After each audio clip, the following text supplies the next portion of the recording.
Hello students, बच्चों ये यूआरटीएस 8 number का पेपर आपसे डिस्कस करने जा रहे हैं, बॉटनी का पार्ट। और इसका जो टॉपिक है वो है मॉलिक्यूलर इनहेरिटेंस, लेकिन पूरा चैप्टर नहीं है, molecular basis of up to transcription तक है ये, ठीक है। और इसके 45 क्वेश्चन है, आइए वन बाय वन डिस्कस करते हैं, ठीक है। चलिए क्वेश्चन नंबर 1 बेटा जी 91 है। इसमें DNA is an acidic substances present in nucleus and identified by, ये काम सबसे पहले इसको नाम दिया था, न्यूक्लियन नाम दिया था, और ये नाम दिया था फ्रेडरिक मिश्रा साहब ने दिया था, ठीक है बच्चों। तो ये साइंटिस्ट के नाम के ऊपर ये क्वेश्चन है, ठीक है। तो इसका आंसर क्या होगा? सेकंड आंसर है, ठीक है। एसिडिक सब्सटेंसेस सबसे पहले इन्होंने बताया था, इसको अलग किया था, नाम क्या दिया था? न्यूक्लियन, ठीक है। आगे आओ जरा, देखो जरा, single standard DNA is found in, जो सिंगल स्टैंडर्ड डीएनए जो है तुम्हारा ये पाया जाता है, ये पाया जाता है एक ही जगह पर पाया जाता है, उसका नाम है 5x174, ठीक है। अब देखिए जरा, इसमें न्यूक्लियोटाइड्स के नंबर है, उसके ऊपर भी एक क्वेश्चन बताएंगे भी आपको। The total number of base pair in DNA human genome, human genome में total base pair of number कितने पाए जाते हैं? तो हम लोगों को मालूम है 3 पॉइंट, जीनोम पूछा गया। देखिए जरा इस बात पे ध्यान दीजिएगा बच्चों, जीनोम का मतलब होता है haploid set of the chromosome, ठीक है ना, यानी कि एन। तो एन में पूछा गया, ह्यूमन तो आप दिखेगा ये, और अगर कहीं ये सेल पूछा जाता तो ये क्या हो जाता? 2n। तो अगर ये जीनोम पूछा गया तो इसका आंसर है 3.3 10 to the power 9 base pair, और अगर कहीं ये सेल पूछा जाएगा तो आंसर हो जाएगा 6.3 10 to the power 9 base pair, ठीक है ना। तो जरा इस बात का ध्यान रखिएगा, जल्दबाजी में सवाल गलत मत करिएगा। अगर सेल की बात करें, ठीक है ना, तो कितना होगा? 6.3 10 to the power 9। और अगर आपके जीनोम से बात करें, जीनोम एक्चुअल में होता क्या है? Haploid set of the chromosome, ठीक है। आगे आइए जरा, क्वेश्चन नंबर 94 पर आती, यही क्वेश्चन मैं आपसे कह रहा था। ये जो क्वेश्चन है आपका, देखिए जरा, इसमें होगा 6.6 है ना, तो इसका आंसर ये हो गया, देखो, ठीक है ना। अब देखो इसमें लिखा है 48502, ठीक है ना, तो ये लैम्डा फेज के लिए हो गया। ये देखिए साहब, देखो इसमें लिखा है 5386 न्यूक्लियोटाइड लिखा, पेयर में नहीं लिखा, न्यूक्लियोटाइड्स लिखा है। तो इसका मतलब क्या हो गया? सिंगल स्टैंडर्ड हो गया। तो इसका सी का आंसर हो जाएगा फर्स्ट, ठीक है। और 4.6 वाला ये आंसर क्या हो जाएगा? इकोलाई हो जाएगा, ठीक है बच्चों। तो देखिए यही मैं बात आपसे कह रहा था, एनसीईआरटी का ही डाटा है। और जरा ये गौर करने वाली बात है, ये न्यूक्लियोटाइड जो लिखा हुआ है यानी कि सिंगल स्टैंडर्ड, अगर बेस पेयर होता तो क्या हो जाता? डबल स्टैंडर्ड हो जाता। तो इस क्वेश्चन का आंसर क्या होगा? फर्स्ट होगा, ठीक है। आइए जरा अगले क्वेश्चन में आते हैं। Select the incorrect statement for the DNA, DNA के लिए हमें इनकरेक्ट, जो बात गलत है वो बतानी, सही वालों को छोड़ देना है। डायमीटर ऑफ डीएनए 2nm, बिल्कुल सही लिखा हुआ है। 2nm का मतलब कितना होता है? 20 एंगस्ट्रॉम, क्यों भाई, ठीक है ना। अच्छा, phosphate moiety at 5' deoxy of the deoxyribose sugar, बिल्कुल ठीक है। एक्चुअल में जो 5' एंड है, इसका एक नाम और होता है 5' एंड, ठीक है ना। क्यों कहते हैं 5' एंड पी क्यों कहते हैं? क्योंकि इस किनारे पे 5वें कार्बन से लगा हुआ जो फास्फोरिक एसिड है वो फ्री रहता, फ्रीली पड़ा रहता है, इसलिए इसको क्या बोलते हैं? 5' एंड। इसी तरह से 3' एंड जो होता है, तीसरे नंबर से कार्बन से जुड़ा हुआ हाइड्रोक्सिल ग्रुप वहां फ्री रहता है, इसलिए उसको हम लोग क्या कहते हैं? 3' एंड कहते हैं। Nitrobase sugar moiety in position invert, बिल्कुल सही लिखा है। जब आप डीएनए का स्ट्रक्चर पढ़ते हैं तो नाइट्रोबेस अंदर की तरफ होते हैं, ये भी बात सही लिखी, बिल्कुल ठीक है। Distance between two successive base पे स्टैंड 3.4 nm नहीं होगा, ठीक है ना, ये होगा 0.34, ठीक है ना। ये गलत है, इसका यहाँ पे होना चाहिए था 0.34 nm। एक्चुअल में क्या होता है? 3.4 जो होता है वो एंगस्ट्रॉम में आता है, क्यों भाई, ठीक है ना। 34 एंगस्ट्रॉम, हाँ 34 एंगस्ट्रॉम, ठीक है ना। तो नहीं, 2 बेस पेयर है ना, 2 बेस पेयर है, ठीक है ना। तो देखो जरा इसका, तो ये आंसर यही गलत हो गया, तो इसका आंसर क्या हो जाएगा? Fourth answer. गलत बताना था, गलत वाला 4 है, ठीक है। आगे आओ जरा, देखो जरा यहाँ पे in the given nucleotide, NCERT का ही डायग्राम में क्या पूछा है इन्होंने पूछा है कि भाई backbone in constituted by sugar and phosphate, बिल्कुल सही है। जो इसकी बैकबोन होती है वो ये है, इसमें ये इन्वॉल्व होते हैं, बैकबोन में ये इन्वॉल्व होते हैं, ठीक है ना, ये सही लिखा हुआ है। Phosphate group is linked to 5'OH of the same nucleoside by the glycosidic linkage for the backbone formation, ठीक है। और इसमें लिखा है pentose sugar has a pentose sugar has a 3-OH। हाँ ठीक है, तो देखो जरा भाई इसमें इन्होंने पूछा क्या है, ओनली ए इज करेक्ट, ठीक है, A and B are correct, ठीक, ए और सी आर करेक्ट और all A B C are correct, ठीक है ना। तो इसमें जो है बी गलत है, वहां पे फॉस्फोएस्टर लिंकेज है। हाँ, तो यहाँ पे जो ये थर्ड आंसर इसका होगा, phosphate group is link to 5-OH same nucleoside glycosidic linkage, ये गलत है। यहाँ पे क्या होना चाहिए, फास्फोडाइस्टर लिंकेज होना चाहिए, ये गलत है इसमें, ठीक है ना।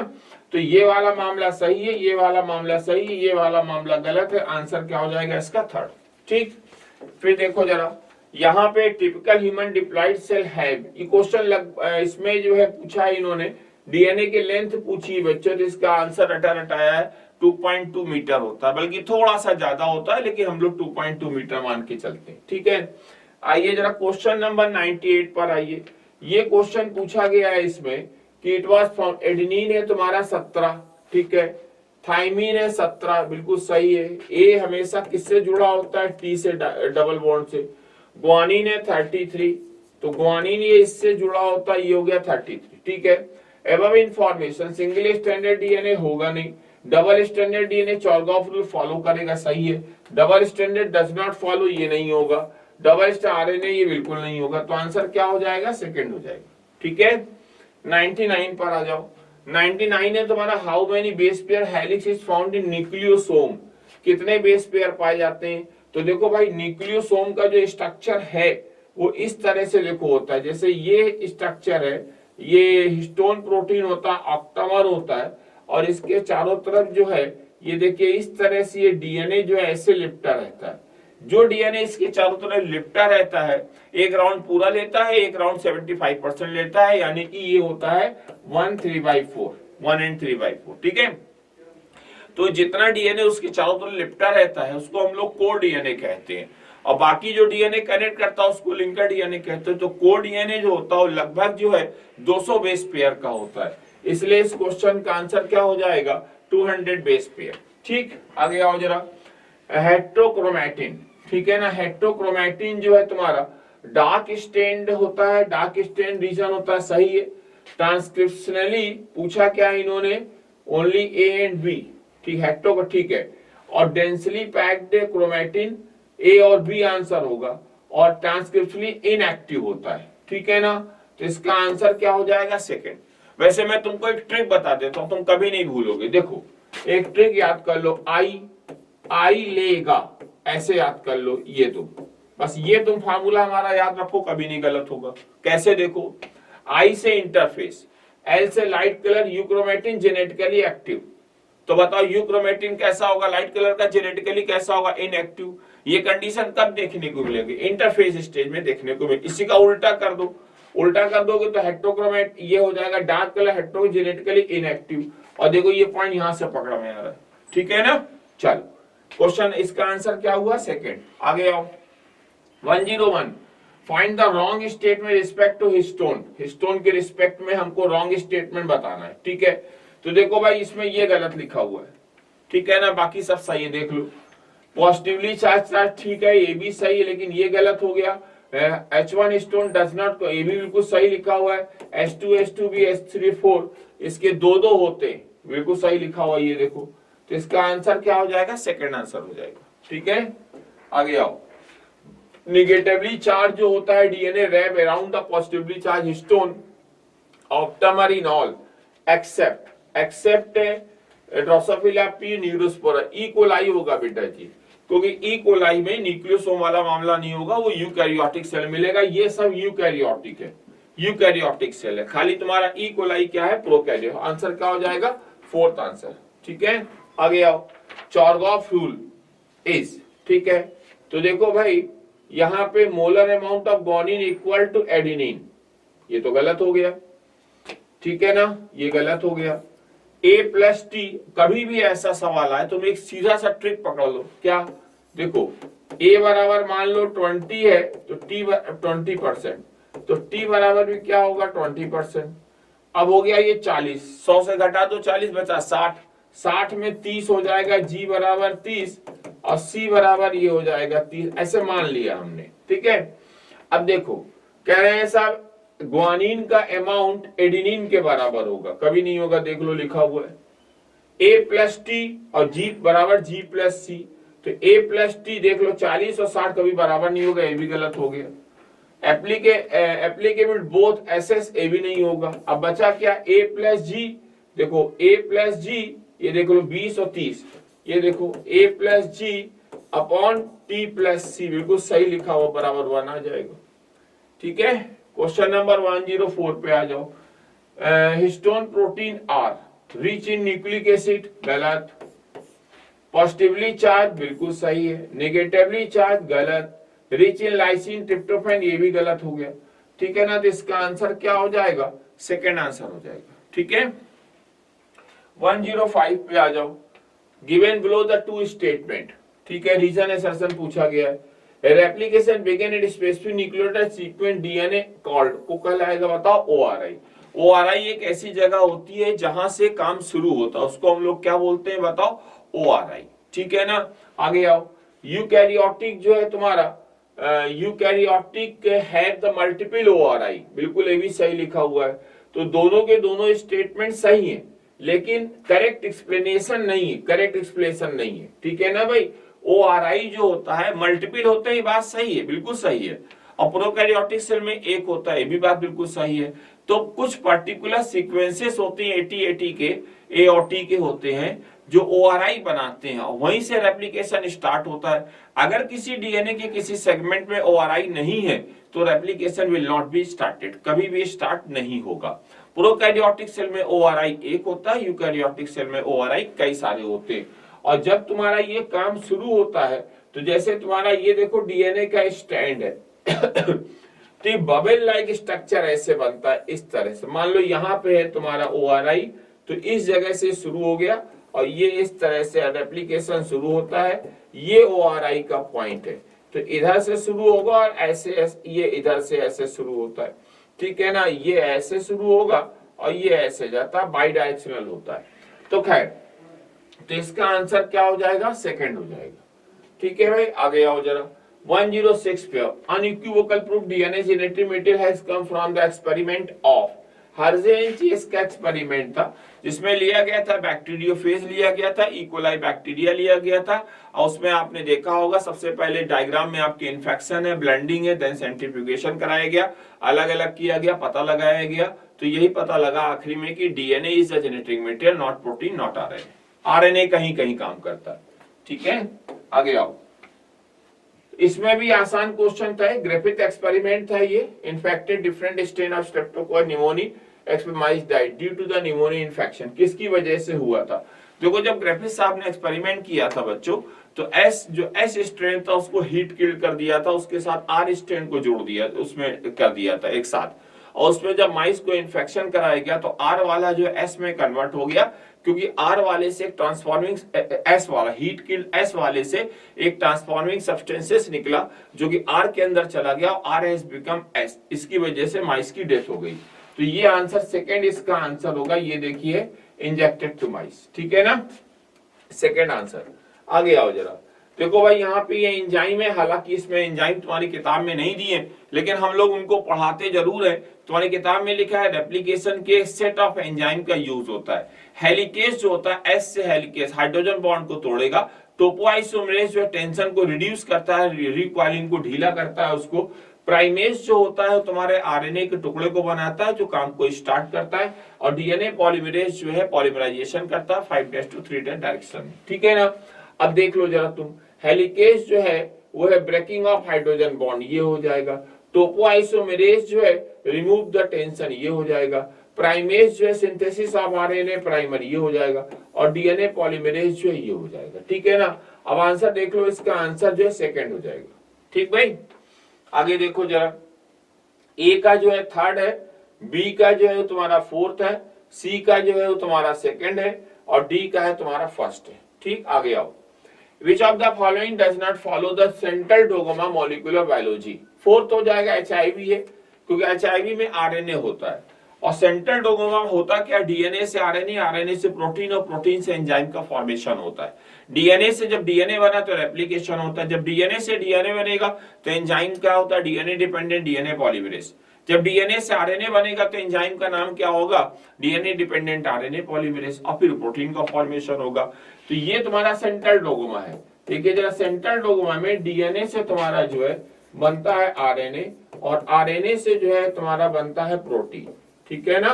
और ये देखिए साहब, ये है तुम्हारा, ठीक। अब ये तुम्हारा वायरस है, तो वायरस तो कभी भी नहीं करेगा, वायरस तो जब सेल के अंदर जाएगा तब अपना काम करेगा, खुद के अंदर तो कोई क्षमता है नहीं, खुद का तो कोई उसका एंजाइमेटिक सिस्टम है नहीं, तो इसलिए आंसर क्या हो जाएगा बच्चों, फोर्थ हो जाएगा, ठीक। इधर आ जाओ, ये डायग्राम आपकी किताब का है, अभी मैंने नाम भी लिया था आपसे, ठीक है ना। तो इसमें जो है तुम्हारा, इसमें जो है इसका आंसर ए जो है तुम्हारा, ये है इन्फेक्शन। सबसे पहले देखिए बैक्टीरियोफेज ने इन्फेक्शन किया, इन्फेक्शन करने के बाद यहाँ पर जो है खूब सारे कंपोनेंट बनने लगे, वायरस के सब होने लगा, वायरस खूब सारा बनेगा, लेकिन ये दोनों के दोनों अलग हो गए। तो ये जो है तुम्हारा, ये है इन्फेक्शन, ठीक है ना, ये है इन्फेक्शन, और ये है ब्लेंडिंग। तो ब्लेंडिंग का मतलब ये मत समझना कि कोई चीज आपस में मिला दी गई है, ब्लेंडिंग का मतलब होता है removal of the virus from the surface of the bacteria, gentle shaking, बहुत हल्के से धीरे से हिलाते हैं जिससे ये सारे के सारे हिल जाते हैं, यहां से हिल गए, हिल के क्या होगा बाबू, अलग हो गए, ठीक है। फिर देखो जरा यहाँ पे सी नंबर पे क्या आएगा बताओ जरा, सेंट्रीफ्यूगेशन कराते हैं, बोलो भाई, ठीक है ना, सेंट्रीफ्यूगेशन। तो ये इसका आंसर क्या होगा बच्चों, 1 होगा, ठीक है। चलो आगे आओ जरा, who propose the semi conservative, ये किसने बताया था बताओ, वॉटसन और क्रिक ने बताया था, ठीक है। आगे आओ जरा, देखो जरा, given below two statement, one labelled assertion और reason, some region of the chromatin, some region is chromatin loosely packed and transcriptionally active, बिल्कुल सही लिखा हुआ है। तुमको मैंने फार्मूला क्या बताया, लेगा आई लेगा, अब आई क्या हो गया बताओ, इंटरफेस लाइट कलर ई क्रोमैटिन जेनेटिकली एक्टिव, देखो क्या लिखा हुआ है, लूजली है, लूजली है तो क्या हो जाएगा, कलर लाइट हो जाएगा, ट्रांसक्रिप्शनली कैसा हो जाएगा बताओ, एक्टिव हो जाएगा। Such region stains light are called, light colour कभी हेट्रोक्रोमेटिन तो हो ही नहीं सकता, तो देखो इसका थर्ड आंसर हो जाएगा, ठीक है भाई। ये फार्मूला बहुत काम का है बाबू, याद कर लो, ठीक है। आगे आओ, सेमी कंजर्वेटिव। अब सेमी कंजर्वेटिव का मतलब क्या होता है, रेप्लिकेशन इंडिकेट। सेमी कंजर्वेटिव का मतलब ये होता है जैसे ये डीएनए का कोई स्टैंड है, ठीक है ना, ये देखो जरा, अब ये जब अलग होगा तो ये स्टैंड अलग हो जाएगा और ये स्टैंड अलग हो जाएगा, इससे जुड़ने के लिए नया स्टैंड आएगा, अब नया स्टैंड दूसरा होगा, ठीक है ना। तो ये जो मैंने रेड कलर से बनाया हुआ है वो है डॉटर स्टैंड, और ग्रीन वाला क्या हो गया, पेरेंटल स्टैंड। जो नया डीएनए बनेगा एक नया होगा ना एक पुराना होगा, ठीक है ना, जस्ट उसकी कॉपी होगा, इसलिए उसको कहा जाता है रेप्लिका, नाम क्या रखा गया, रेप्लिकेशन, ठीक है भाई। इसका आंसर क्या होगा भाई, फर्स्ट होगा। आगे आओ, ये देखो सेंट्रल डोगोमा थ्योरी बनी हुई है, ए क्या चीज है, रेप्लिकेशन, बी क्या है बताओ जरा, ट्रांसक्रिप्शन, और ये डी क्या है, रिवर्स ट्रांसक्रिप्शन, सी क्या है बताओ, ट्रांसलेशन। पूछा क्या बाबू, इन्होंने ये पूछा है ABCD परफॉर्म आरएनए डिपेंडेंट, अच्छा इन्होंने कहा है कि आरएनए डिपेंडेंट डीएनए पॉलीमरेज, यानी आरएनए से डीएनए कहां बन रहा है, तो देखो आरएनए से डीएनए डी में बन रहा है, डी आंसर हो गया। और यहाँ पे एंजाइम कौन सा यूज होता है, रिवर्स ट्रांसक्रिप्टेस, ठीक है ना, और एक नाम है आरएनए डिपेंडेंट डीएनए पॉलीमरेज, ठीक है भाई। चलिए आगे देखिए जरा बच्चों, क्वेश्चन नंबर 115 पर आइए जरा, देखिए, during the transcription the attachment site for RNA polymerase enzyme, ठीक है, आरएनए पॉलीमरेज एंजाइम, ये देखिए साहब, ये देखिए जरा, ये है डीएनए, ठीक है ना, ये है डीएनए, और ये डीएनए का दूसरा स्टैंड है, ठीक, ये डीएनए का दूसरा स्टैंड है, ये देखिए जरा। अब जिस जगह पर, जरा गौर करिएगा, जिस जगह पर, जैसे मान लीजिए ये एक कोई जगह है, ये वाली, ठीक है ना, जिस जगह पर आरएनए पॉलीमरेज जाके लगेगा वो जगह क्या कहलाती है बताओ, प्रोमोटर, क्या कहलाती है, प्रोमोटर, ये है। जिस जगह पे आरएनए पॉलीमरेज फॉल ऑफ हो जाएगा, जहां से हट जाएगा, वो जगह कहलाती है टर्मिनेटर, और ये बीच वाली पूरी जगह क्या कहलाती है, स्ट्रक्चरल। तो तुम याद रखना, PST याद रखना, P से पहले, S से सेकंड नंबर पे, T से थर्ड नंबर पे। यही तीनों मिलकर बनाते हैं टीयू। टीयू का मतलब क्या होता है, ट्रांसक्रिप्शनल यूनिट बनाते हैं, ठीक है ना। अब आरएनए पॉलीमरेज यहां से आएगा भागता हुआ, यहां आके लग जाएगा और तुरंत क्या शुरू हो जाएगा, ट्रांसक्रिप्शन शुरू हो जाएगा। आरएनए पॉलीमरेज जिस जगह जाके लगता है वो जगह कहलाती है प्रोमोटर। अकेले नहीं जाएगा लगने के लिए, किसी के साथ में जाएगा, सिग्मा फैक्टर के साथ जाएगा, तब जाके ट्रांसक्रिप्शन शुरू होगा। और टर्मिनेटर में जब हटेगा तो उसको हटाने के लिए सिग्मा हट जाएगा। आरएनए पॉलीमरेज अकेले जो एलोंगेशन का काम करता है, और जब वहां पे पहुंचेगा टर्मिनेटर रीजन में तो तुरंत उसके पास रो फैक्टर आएगा, रो फैक्टर उसको रोक देगा। एक्चुअल में पॉलीपेप्टाइड की चेन होती है, उनको सबको अलग कर देता है, तो बिखर जाता है, वो अलग हो जाता है। तो इसका आंसर क्या हो जाएगा बच्चों, इसका आंसर हो जाएगा फर्स्ट, ठीक है भाई। चलो 116 पे आ जाओ। At least how many types of RNA polymerase present in prokaryote. Prokaryote एक होगा बेटा जी आंसर इसका, ठीक है ना। सुनिए जरा, in a prokaryotic cell only one type of the RNA polymerase which form all type of the RNA like mRNA, rRNA और tRNA। जबकि यूकैरियोटिक सेल में आरएनए पॉलीमरेज जो होते हैं तुम्हारे 3 होते हैं। यूकैरियोटिक सेल में फर्स्ट होता है, सेकंड होता है और तुम्हारा थर्ड होता है। ये फर्स्ट वाला rRNA बनाता है, क्या बनाता है बताओ, rRNA। और ये rRNA जो होता है, एक होता है 28S 28 18S और एक होता है 5.8S, ठीक है ना। ये तुम्हारा बनाता है HNRNA बनाता है, ठीक है। और ये बनाता है तुम्हारा 5S rRNA, 5S rRNA बनाता है एक तो, ठीक है ना एक। और एक तुम्हारा बनाता है SNRNA बनाता है और एक बनाता है tRNA। ये तुमको याद करना पड़ेगा, ठीक है भाई।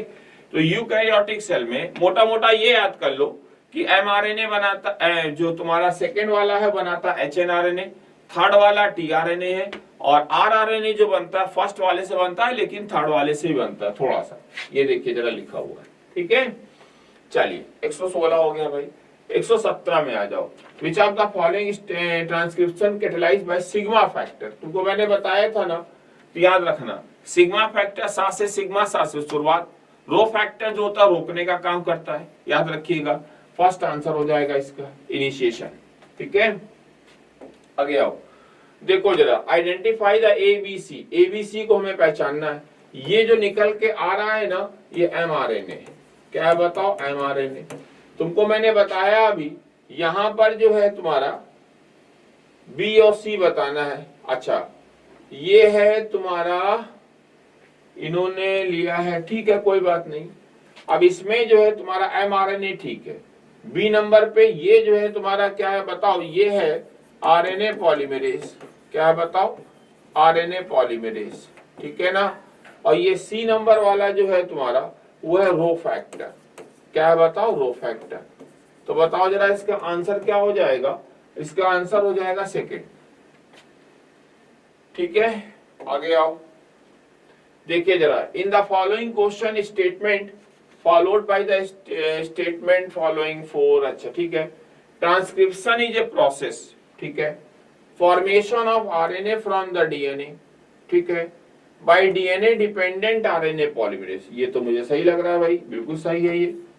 MRNA is the precursor of hnRNA, ये उल्टा लिख गया बेटा जी, ये फॉल्स हो गया, ठीक है ना। ये इधर कर दे और ये इधर कर दे तो सही हो जाएगा, ठीक है। इसलिए इसका आंसर क्या हो जाएगा, थर्ड हो जाएगा। 120 पे आ जाओ। Process which represent the dominancy of RNA word, वो है तुम्हारा स्प्लाइसिंग, ठीक है ना। सुनिए मेरी बात जरा, जो ये तुम्हारा डीएनए है, इस डीएनए से जब एमआरएनए का फॉर्मेशन होता है, देखिए जरा, ये जब एमआरएनए का फॉर्मेशन होता है इससे, तो इसमें जो है जगह जगह पाए जाते हैं इंट्रॉन। क्या पाए जाते हैं बताओ, इंट्रॉन पाए जाते हैं, ठीक। इस इंट्रॉन को हटाना पड़ता है, नॉन कोडिंग सीक्वेंसेस है, एक्सॉन कोडिंग सीक्वेंसेस होता है, तो इनको हटाना है, removal of intron from the HNM RNA, ठीक है ना, इस कॉल्ड आरएनए प्रोसेसिंग और आरएनए स्प्लाइसिंग कहलाता है। इसको हटाना बहुत जरूरी, ये केवल पाया जाता है यूकैरियोटिक सेल में, कभी प्रोकैरियोटिक सेल में नहीं मिलेगा। अगर नहीं हटाएंगे तो पॉलीपेप्टाइड की चेन जो टुकड़ों में बनेगी वो मामला गड़बड़ा जाएगा फिर। इसलिए इसको जो है हटाने के लिए ही, ये देखिए जरा, इसको हम लोग हटाएंगे, ये क्या कहलाएगा, इंट्रॉन, ठीक, और ये क्या कहलाया बताओ, एक्सॉन। आप समझे मेरी बात। अब देखो भाई, डीएनए हमारा बॉस था, उसने अपने हिसाब से चीजों को बनाया, आरएनए ने अपने हिसाब से चीजों को काट पीट लिया। इसका मतलब ये क्या हुआ, कौन यहाँ पे किसकी चली, आरएनए की चली, तो आरएनए डोमिनेंट हो गया। समझ गया भाई। इसलिए इसका आंसर जो है तुम्हारा क्या हो जाएगा, सेकेंड होगा। अगर तुम अपनी किताब पढ़ते हो एनसीईआरटी, तो वहां पे जो एक पॉइंट और लिखा हुआ पता है आपको, कि ये जो इंट्रॉन जब भगवान ने बनाए थे, बेकार नहीं थे, काम के थे, बाद में इनको ब्लॉक कर दिया गया। तो जब ये हमारे पुराने फीचर्स को रिप्रेजेंट करते हैं, ancient feature of the genome, ये एनसीईआरटी की लाइन है, ठीक है। आगे आओ जरा, क्वेश्चन नंबर 121 देखो जरा, पूछा है इन्होंने, former DNA preferred as genetic material over RNA as the former lacks, उसमें क्या चीज, अच्छा ठीक है, समझ गए। अब देखो भाई, फ्री 2' शुगर, ठीक है ना, फास्टर रेट ऑफ म्यूटेशन, ये भी आरएनए का कैरेक्टर, ये भी आरएनए कैरेक्टर, ये भी आरएनए कैरेक्टर, तीनों पॉइंट किसके, आरएनए के हैं, तो ऑल आंसर हो जाएगा। कह रहा है डीएनए को हम जेनेटिक मटेरियल मानते हैं किसके ऊपर, आरएनए के ऊपर, तो बताओ फॉर्मर लेक्स यानी डीएनए के पास क्या क्या कमी है, ये भी नहीं है, ये भी नहीं है, ये भी नहीं है, क्या हो जाएगा, ऑल हो जाएगा, ठीक है। आगे आओ, by performing a series of the experiment that show the effect of RNA memory or mice, Griffith concluded that, ठीक है। देखो भाई, सिंपल सी बात क्या थी, ये है तुम्हारे एस स्ट्रेन, ठीक है ना, ये एस स्ट्रेन है, ये एस स्ट्रेन है, ठीक, ये एस स्ट्रेन जो है, ये है तुम्हारे हीट किल्ड, कैसे है बताओ, हीट किल्ड, इन्हीं के साथ में रख दिया गया है आर स्ट्रेन, क्या रखा गया बताओ, आर स्ट्रेन। आर स्ट्रेन जो ये लाइव है, बढ़िया है, फर्स्ट क्लास है। अब क्या हुआ, क्या इनसे कोई ऐसी चीज निकली जिसको ग्रिफिथ साहब समझ नहीं पाए, और उसको कहा गया था ट्रांसफॉर्मिंग सब्सटेंस, वो चला गया इसके अंदर। जब इसके अंदर गया तो आर हैज बिकम एस, ठीक। तो देखो जरा, थर्ड आंसर हो जाएगा, सम मटेरियल, ठीक है भाई, some material of the heat killed strain transform the, ये आंसर होगा, थर्ड आंसर हो जाएगा, ठीक है। आगे आइए जरा, ये क्या हुआ भाई, हाँ अब आगे आ जाओ। देखिए जरा, इसमें जो है बच्चों, DNA replication is semi conservative, semi discontinuous and self replication, बिल्कुल सही है, तीनों बातें सही हैं, तो फोर्थ आंसर हो जाएगा, ठीक है। कैसे सही है भैया, ये बताते हैं, चलो आओ। देखो भाई, ये जो है जब डीएनए का स्टैंड बनता है, तो एक जाता है कॉन्टिन्यूअस, एक टुकड़ों में डिसकंटीन्यूअस, दोनों को मिला तो क्या हो गया, सेमी डिसकंटीन्यूअस। डीएनए का जब डीएनए बनेगा तो एक स्टैंड नया, एक स्टैंड पुराना होगा, ये सेमी कंजर्वेटिव है, और एप्लीकेशन उसमें होता ही, तो ऑल आंसर हो जाएगा, ठीक है। आगे आओ जरा, देखो ये पूछा गया, इसमें मैचिंग पूछा गया है, ठीक है। तो भाई बताओ जरा, इंट्रॉन तो ये हो गया, और एक्सॉन जो होता है, जेनेटिक कोड जो होता है, वो कोड एमिनो एसिड ये हो गया, डीएनए पैकेजिंग के लिए तुम्हारा ये हो गया, और एक्सॉन के लिए ये हो गया, आंसर देख लो, चौथा आंसर है, ठीक है। आगे आओ, अब देखो जरा, इसमें जो है there is single strand RNA polymerase catalyse the transcription of all types of, बताया तुमको हमने। प्रोकैरियोटिक सेल में एक अकेला आरएनए पॉलीमरेज होता है जो कि तीनों आरएनए बनाता है, सही लिखा है बिल्कुल, ए वाला ट्रू है। न्यूक्लियोसाइड जो होता है ट्राइफॉस्फेट प्रोवाइड एनर्जी पॉलीमराइजेशन, बिल्कुल सही लिखा है। एक्चुअल में क्या होता है, ये देखो जरा, ये तुम्हारा न्यूक्लियोसाइड है, ठीक है ना। डीएनए की बात करें तो ये ऑक्सीजन हो जाएगा, ये नाइट्रोजनस बेस हो जाएगा, ये ऑक्सीजन है, और यहाँ पे देखो ये फॉस्फेट है, ये ऑक्सीजन है, ये है तुम्हारा न्यूक्लियोसाइड मोनोफॉस्फेट। अब इसी में जो है दो और जुड़ जाए यहाँ के, तो ये हो जाएगा nucleoside triphosphate. Have the dual purpose, substrate की तरह भी काम करेगा और तुम्हारा एनर्जी प्रोवाइडर भी होगा, इसलिए ये आंसर सही है, टी हो गया। E. coli in yeast, the mRNA does not require any processing to become active, ये गलत हो गया भाई, ठीक है ना, क्योंकि ईस्ट जो होती है यूकैरियोटिक सेल है, प्रोकैरियोटिक सेल है, नहीं हो सकता। Transcription translate can be coupled, ये सही लिखा हुआ है, ठीक है ना। प्रोकैरियोटिक सेल में, अधिकतर प्रोकैरियोटिक सेल में ट्रांसक्रिप्शन खत्म नहीं हो पाता और ट्रांसलेशन शुरू हो जाता है, इसलिए ये भी सही हो गया। इसका आंसर जो है बेटा जी फर्स्ट होगा। आगे आइए, in the following question statement पूछा गया भाई इसमें, ठीक है ना, कौन सा गलत है कौन सा सही है। ठीक, the split gene arrangement represent the probably ancient feature, अभी मैंने नाम भी लिया था, सही है। मेसलाइस्टोन N15 रेडियो एक्टिव आइसोटोप, ये रेडियो एक्टिव आइसोटोप गलत लिखा है, यहां पर होगा हैवी आइसोटोप। क्यों भाई, ठीक है ना, हैवी आइसोटोप, ठीक है। Prove that DNA semi conserve, तो ये गलत हो गया, ये सही है, आंसर इसका थर्ड हो जाएगा, ठीक है। 127 पे आ जाओ, central dogma of the molecular biology किसने दिया था, ये फ्रांसिस क्रिक ने दिया था। 128 पर आ जाओ, 128 में देखो जरा, ए का सेकेंड है ट्रांसफॉर्मेशन प्रिंसिपल, बहुत आसान है। टेलर साहब ने दिया था, ये दिया था बी का हाँ बी का थर्ड सही है।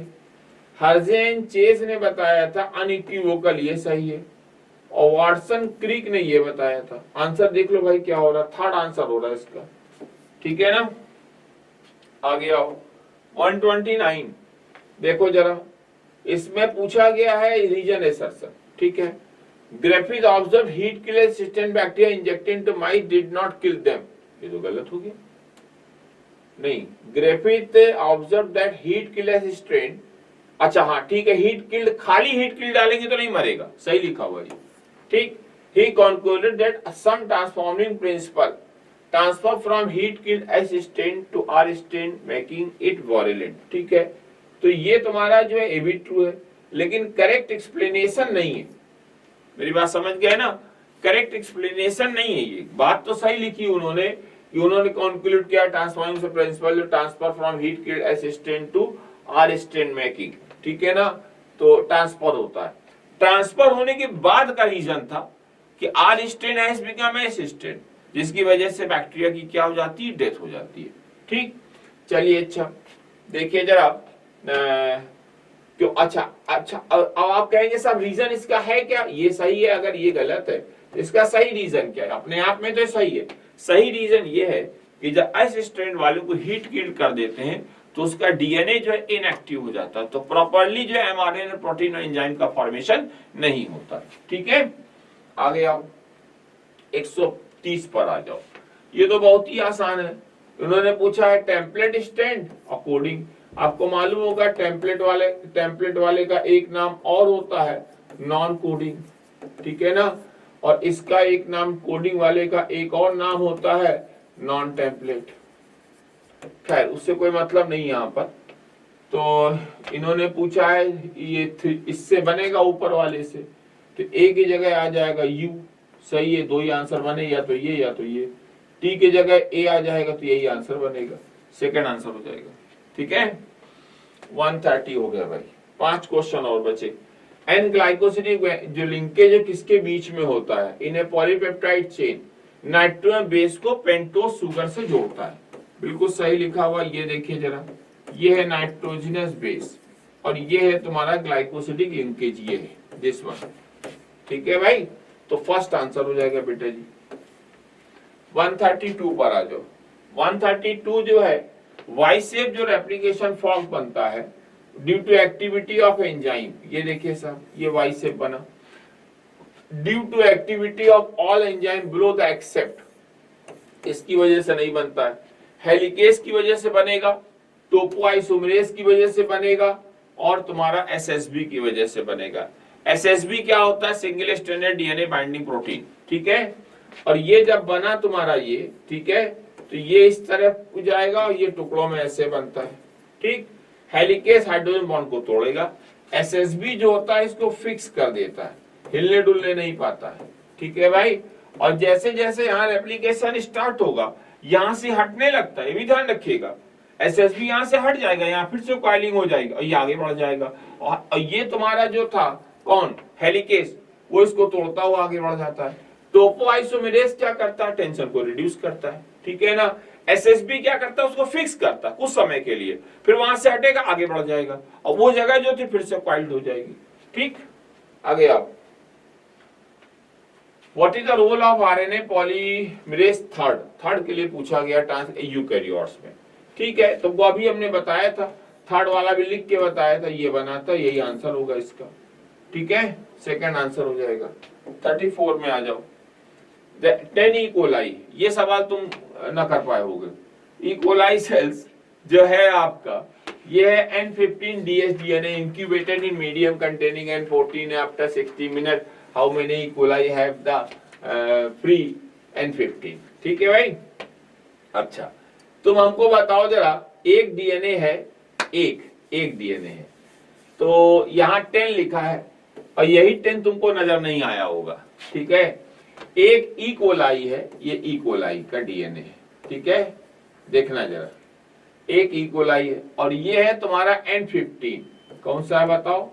N15। कोई बात नहीं, कह रहे हैं N14 में डाल दिया गया। ठीक है, आफ्टर 60 मिनट, तो आफ्टर 60 मिनट में कितनी बार डिवाइड हुआ? 3 बार। ठीक है ना, 3 बार का मतलब हुआ 2 की पावर 3 यानी 8। 8 में जो है तुम्हारे 2 हो गए हाइब्रिड, और प्योर वाले कितने बचे आपके? 8 में 6 बचे। ठीक है ना, जब ये 3 जनरेशन जाएगा, 3 बार डिवाइड होगा 3 टाइम्स, तो जब 3 टाइम्स ये डिवाइड हुआ तो तुमको 2 मिलेंगे हाइब्रिड। ठीक है ना, 2 मिले हाइब्रिड और 6 मिले तुम्हारे लाइट यानी प्योर वाले मिले। 1 से तुमको कितने मिले? 6। तो बताओ 10 से कितने मिलेंगे बाबू? 60, और 60 आंसर आ गया। ये देखो, क्या भाई, बहुत आसान सवाल था ना। चलो आगे आओ जरा। 135 लास्ट सवाल होगा मुझे लग रहा है। क्यों भाई? हाँ लास्ट ये। देखो जरा, in the following question statement first and second, ठीक है, सही बताना है, सही गलत बताना है। ठीक है, in prokaryote positively charge DNA, positively charge DNA में कभी पॉजिटिवली चार्ज होता ही नहीं, पहले ही गलत हो गया। सब नेगेटिवली चार्ज रीजन, गलत, बिल्कुल गलत है। ठीक, और in eukaryote the negatively charged DNA wrapped around the positively charged stone of the, ये सही लिखा हुआ है, एक गलत एक सही है, थर्ड आंसर हो जाएगा। ठीक है बच्चों, ये तुम्हारा पेपर पूरा डिस्कस हो गया। फिर भी अगर कोई क्वेश्चन आपको पूछना हो तो आप हमसे आकर पूछ सकते हैं। ठीक है बच्चों, थैंक यू।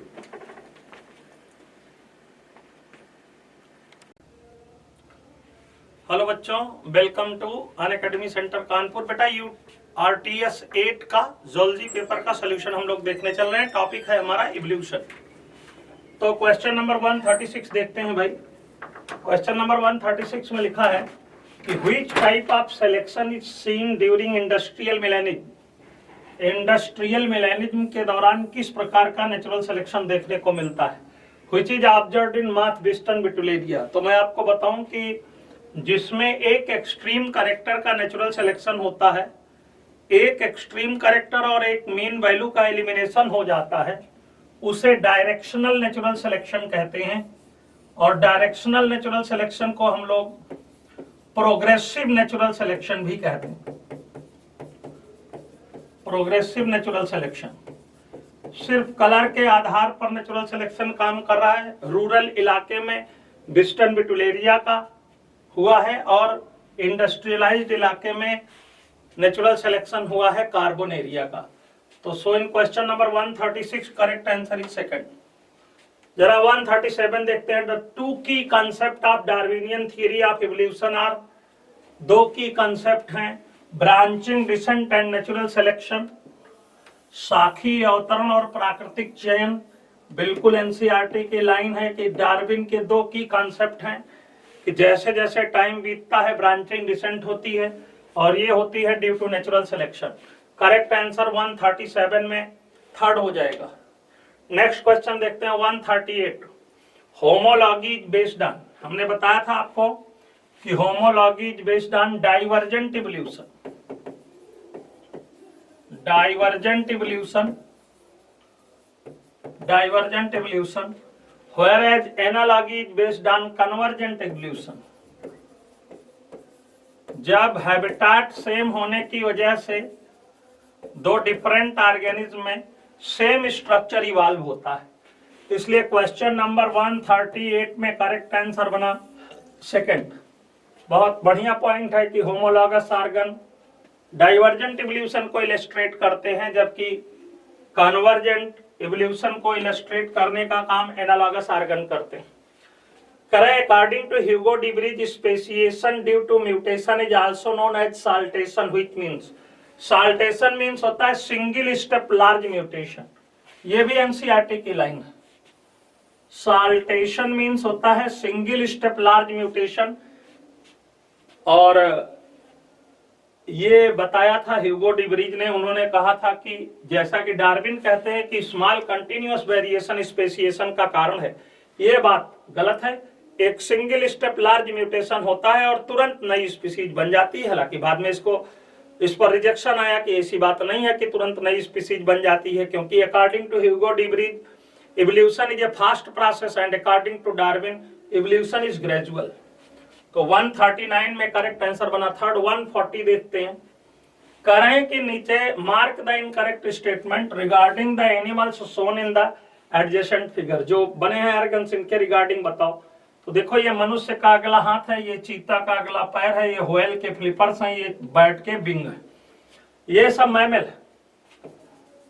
और यहां पर डाइवर्जेंट इवोल्यूशन हो रहा है।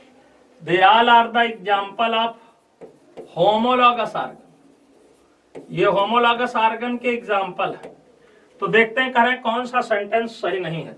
अच्छा, होमोलॉगी है तो ये कॉमन एंसेस्ट्री का प्रदर्शन करती है। हमने आपको लिखवाया है, आप जानते भी हैं कि homology represent the common ancestry. तो लिखा है it indicate their common ancestry, समान पूर्वजता का प्रदर्शन करती है, बात सही है। इट इंडिकेट्स डाइवर्जेंट एवोल्यूशन, बिल्कुल बात सही है। Homologous organ illustrate divergent evolution. It's homologous organ, ये बात भी सही है। अब 3 बात सही हो गई, तो जाहिर सी बात है कि चौथी ही गलत होगी। और हमसे पूछा जा रहा था कौन सा गलत है, तो फोर्थ आंसर बनेगा it show different structures evolving for the same function. ये सेंटेंस गलत है, इसीलिए ये आंसर है, क्योंकि हमसे इनकरेक्ट पूछा जा रहा था। तो क्वेश्चन नंबर 140 में करेक्ट आंसर इज फोर्थ। ये जो सेंटेंस लिखा है ये एनालॉगस आर्गन के लिए लिखा है, जबकि जो ऊपर एग्जाम्पल दिया गया है वो होमोलॉगस आर्गन है। Hence in question number 140 correct answer is fourth. Question number 141, Darwin's finches are the example of, Darwin's finches biogeographical evidence के example हैं, और Darwin's finches are the example of biogeographical distribution. Biogeographical distribution के example हैं, adaptive radiation के example हैं, allopatric speciation के example हैं Darwin's finches। आप नोट कर सकते हैं कि Darwin's finches are also the example of adaptive radiation,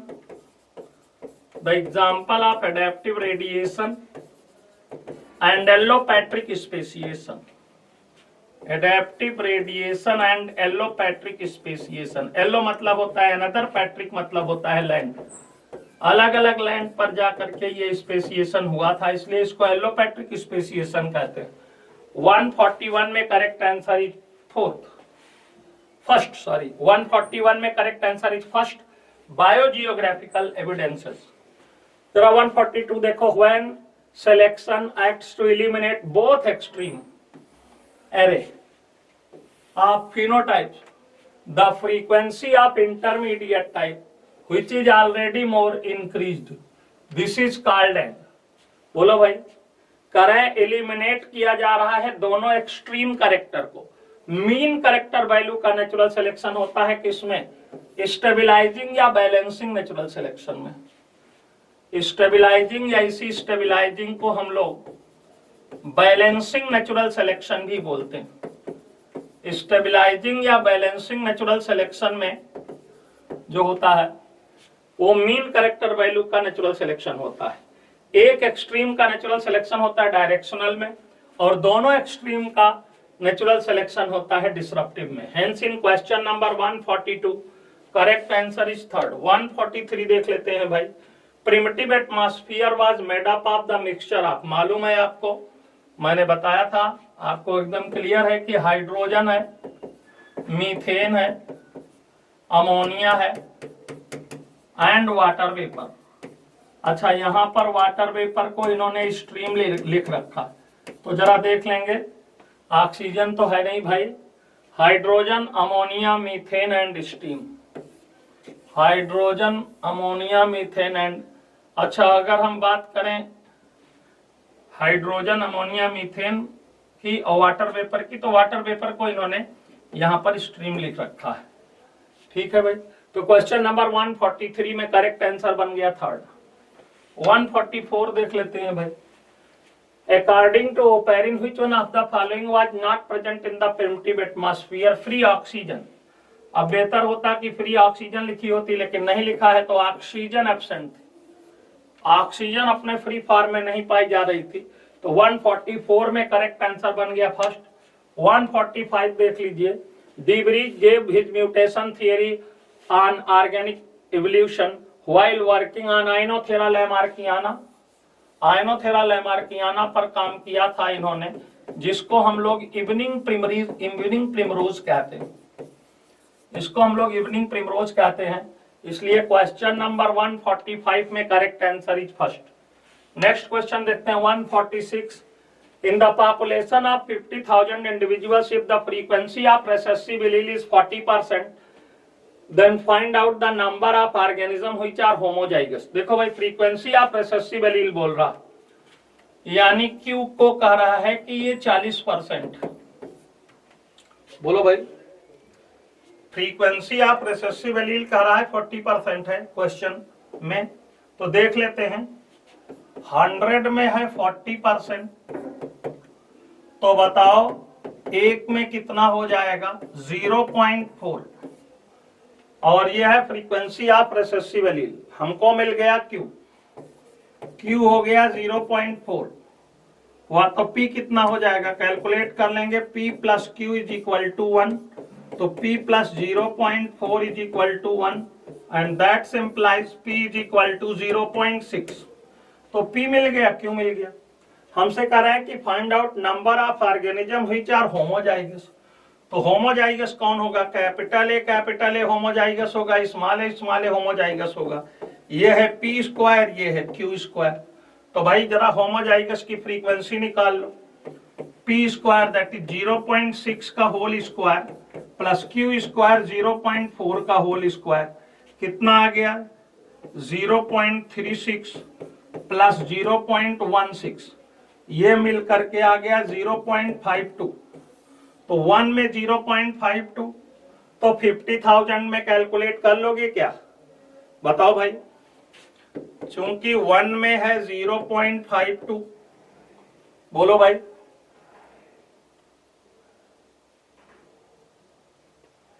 इसलिए कितने में? 50,000 में कितना हो जाएगा? 0.52 मल्टीप्लाइड बाई 50,000। अब देखो, ये 2 जीरो कट गया, ये डेसिमल हट गया। अब इसका मल्टीप्लिकेशन कर लेंगे, ये आ गया 2 जीरो और 5 से गुणा कर लें, 5 दुनाई 10 के शून्य हाथ लागे 1, 50 25 1 26, कितना आ गया? 26,000 इंडिविजुअल्स ऐसे होंगे जो होमोजाइगस होंगे। Hence in question number 146 correct answer is second. Hardy-Weinberg equilibrium पर न्यूमेरिकल था, ये बहुत आसान सा न्यूमेरिकल। नेक्स्ट क्वेश्चन देखते हैं। Read the following statement and find out the incorrect statement. तो देखो, यहां हमें इनकरेक्ट स्टेटमेंट चुनना है, इनकरेक्ट स्टेटमेंट का सिलेक्शन करना है। तो देख लेते हैं भाई कौन सा करेक्ट है, कौन सा इनकरेक्ट है। ठीक है, कह रहे हैं the universe is almost 20 million year ago, ये गलत है, मिलियन की जगह बिलियन होना चाहिए था, तो पहला वाला गलत हो गया। दूसरा देखते हैं, दूसरा देख रहे हैं, huge clusters of galaxies comprises the universe, B वाला सही है। Galaxies contains stars and clouds of gas and dust, C वाला भी सही है। लिखा है considering the size of earth universe is indeed a speck, इसमें अर्थ और यूनिवर्स की पोजीशन अलग अलग है। Considering the size of universe earth is indeed a speck. तो ये डी वाला गलत है। Big bang theory attempts to explain the origin of universe, ये सही है। तो हमसे पूछा जा रहा था कि कौन सा गलत है, ए एंड डी, और ए एंड डी किस ऑप्शन में है भाई? ए एंड डी है थर्ड ऑप्शन में। Hence in question number 147 correct answer is third.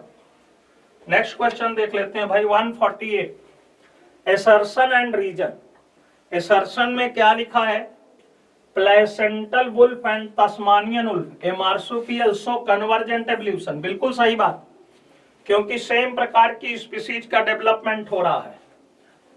Placental mammals in Australia also exhibit adaptive radiation, ये भी सही बात है, लेकिन ये इसका एसर्शन का रीजन जो है वो भी सही है, लेकिन रीजन एसर्शन को एक्सप्लेन नहीं कर रहा है। तो both assertion and reason are true, but reason is not correct explanation of assertion. Correct explanation तो तब होता जब ये लिखा होता कि if more than one adaptive radiation have been occurred in isolated geographical area, then one can call this convergent evolution। तब ये एग्जांपल आता placental wolf and Tasmanian wolf, वो करेक्ट एक्सप्लेनेशन होता। Hence in question number 48 correct answer is second. Question number 49 देख लेते हैं भाई। Question number 49 में देखो लिखा है म्यूटेशन। म्यूटेशन ही नए एलील का सोर्स हो सकता है। तो ए में हो गया fifth, fourth source of new allele. Gene migration, देखो आई माइग्रेशन होगा जहां लोग आएंगे, ई माइग्रेशन होगा जहां से जाएंगे। चेंजेस द एलील फ्रीक्वेंसी, तो जीन माइग्रेशन में immigration, emigration changes the allele frequency, बिल्कुल सही बात है। ये करेक्ट आंसर हो गया थर्ड। बी में आंसर नहीं, बी में करेक्ट मैचिंग हो गई थर्ड, ए की मैचिंग गई फोर्थ के साथ। नेचुरल सिलेक्शन किसी भी पॉपुलेशन में जो है जीन फ्रीक्वेंसी को चेंज कर सकता है, इसीलिए according to Darwin natural selection mechanism of evolution है। मैकेनिज्म ऑफ इवोल्यूशन है, कहा लिखा हुआ है सेकंड पे। और जेनेटिक ड्रिफ्ट क्या है? तो change in populations frequencies due to chance effect, तो इसमें आया फर्स्ट। तो ए में फोर्थ है, बी में थर्ड है, सी में सेकंड है और डी में फर्स्ट है, इसलिए करेक्ट आंसर बना फोर्थ। मैचिंग में करेक्ट आंसर बना फोर्थ, 149 में फोर्थ आंसर। नेक्स्ट क्वेश्चन देखते हैं भाई, क्वेश्चन नंबर 150। पहला स्टेटमेंट लिखा हुआ है evolution for Darwin was gradual. Darwin के लिए इवोल्यूशन धीरे धीरे होने वाली प्रक्रिया है। While debris believed mutations caused speciation, hence called is saltation. Called is नहीं है, कॉल्ड इट है, कॉल्ड इट साल्टेशन, सही बात है। स्टेटमेंट 1 करेक्ट है। स्टेटमेंट 2 देख लेते हैं। Nature selects for fitness and it is the end result of the ability to adapt and get selected by the nature, ये भी सही है। दोनों स्टेटमेंट करेक्ट हैं, इसलिए क्वेश्चन नंबर 150 में करेक्ट आंसर बना फर्स्ट। 150 में करेक्ट आंसर बन गया फर्स्ट। क्वेश्चन नंबर 151 देख लेते हैं। Which of the following statement is incorrect. निम्नलिखित में से कौन सा स्टेटमेंट सत्य नहीं है? आइए देख लेते हैं भाई। Industrial melanism is an example of natural selection, बिल्कुल सही बात। इंडस्ट्रियल मिलेनिज्म नेचुरल सिलेक्शन का एग्जांपल है, इसमें कोई दो इरादा नहीं। Before industrial revolution Biston betularia with white winged moth was abundant. Yes, 98% था व्हाइट वाला। कार्बोनेरिया था 2%। Black winged form of the same moth melanic Biston carbonaria variety increases after industrial revolution, बिल्कुल सही बात है। ये हो गया था 98%, व्हाइट वाला बचा था 2%। After industrialisation the melanic form was easily picked out by the predators, गलत बात है। मिलेनिक फार्म को इजिली नहीं पिक आउट कर पाता था, व्हाइट पेपर्ड माथ को इजिली पिक्ड आउट करता था। व्हाइट पेपर्ड मॉथ, जिसको आप वेस्टर्न बिटुलेरिया बोलते हैं, इसको आसानी से उठा लेता था। इसलिए क्वेश्चन नंबर 151 में correct answer is 4th। Next question देखते हैं बेटा, question number 152। Consider the following 4 statement and select the option which include all the correct one. आइए देखते हैं भाई कि किसमें सारे करेक्ट हैं। डार्विन वर्कड ऑन गैलापागो आइलैंड, बिल्कुल सही बात है। Darwin's original finches was seed eater, ये भी सही बात है। ओरिजिनल फिंचेज सीड खाती थी, बाद में फिंचेज इंसेक्ट खाने लगी, फिश खाने लगी और पेड़ के तने में होल बना के अपना घर भी बनाने लगी थी। Darwin's finches represent one of the best example of adaptive radiation, ये भी सही है। Darwin travelled by HMS beagle, HMS beagle जहाज पर डार्विन ने यात्रा करी थी, ये भी सही है। इसलिए सारे के सारे स्टेटमेंट सही हैं। क्वेश्चन नंबर 152 में करेक्ट आंसर बना 4th। नेक्स्ट क्वेश्चन देखते हैं भाई, question number 153। Read the following statement. अच्छा, और नीचे क्या लिखा है, choose the correct option with all the correct statement. जिसमें करेक्ट स्टेटमेंट हो वो ऑप्शन चुनना है। देखते हैं भाई, Lewis pasture careful with careful experimentation demonstrated, Louis Pasteur with careful experimentation demonstrated biogenesis by pre-sterilized swan-necked flask। बोलो भाई, बिल्कुल सही बात है, इन्होंने बायोजेनेसिस को इंश्योर किया। Oparin हेल्डेन stated that the first form of life could have come from pre-existing chemicals, ये भी बात सही है। The condition on primitive earth were high temperature, volcanic storms, oxidizing atmosphere containing, गलत हो गया भाई, ऑक्सीडाइजिंग एटमॉस्फेयर नहीं था, रिड्यूसिंग एटमॉस्फेयर था प्रिमिटिव अर्थ, रिड्यूसिंग एटमॉस्फेयर था। ए सही, बी सही, सी गलत हो गया। Sugar, nitrogenous bases, pigments and fats were formed in similar experiment, NCERT की लाइन है। डी भी सही हो गया।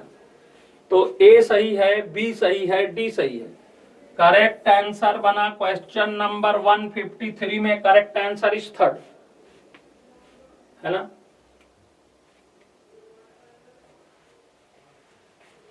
वन 153 के बाद आ जाओ question number 154।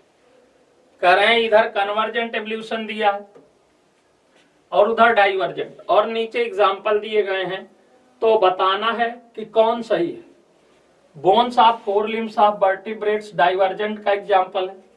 Wings of butterfly and birds convergent का एग्जाम्पल है। जस्ट अपोजिट लिखा हुआ है, इसको यहां होना चाहिए, इसको यहां होना चाहिए।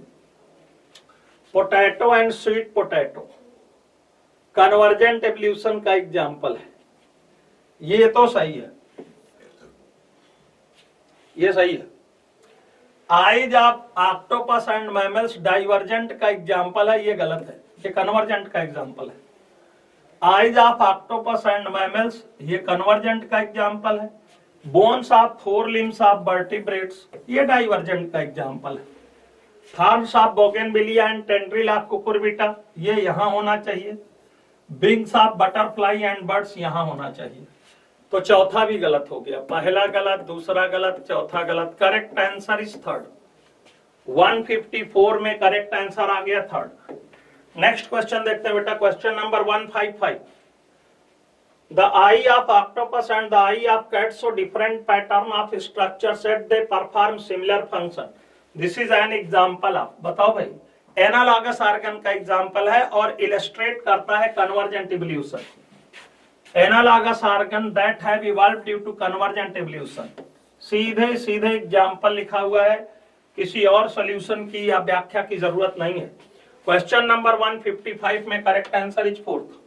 क्वेश्चन नंबर 156 स्टेटमेंट फर्स्ट है कि Hardy Weinberg equilibrium says that allele frequencies in a population are stable and is constant from generation to generation, बिल्कुल सही है, बिल्कुल सही है।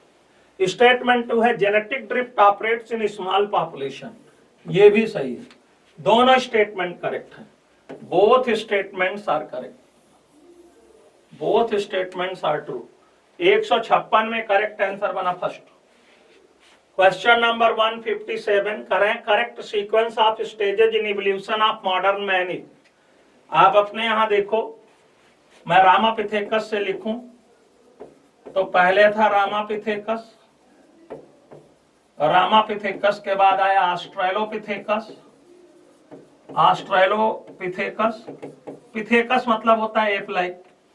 ऑस्ट्रेलोपिथेकस के बाद आया होमो हैबिलिस, और होमो हैबिलिस के बाद आया हैंडीमैन आइए, होमो हैबिलिस के बाद आया होमो इरेक्टस, जिसको आप जावा एप मैन कहते हैं, होमो erectus, Java ape man, Java ape man,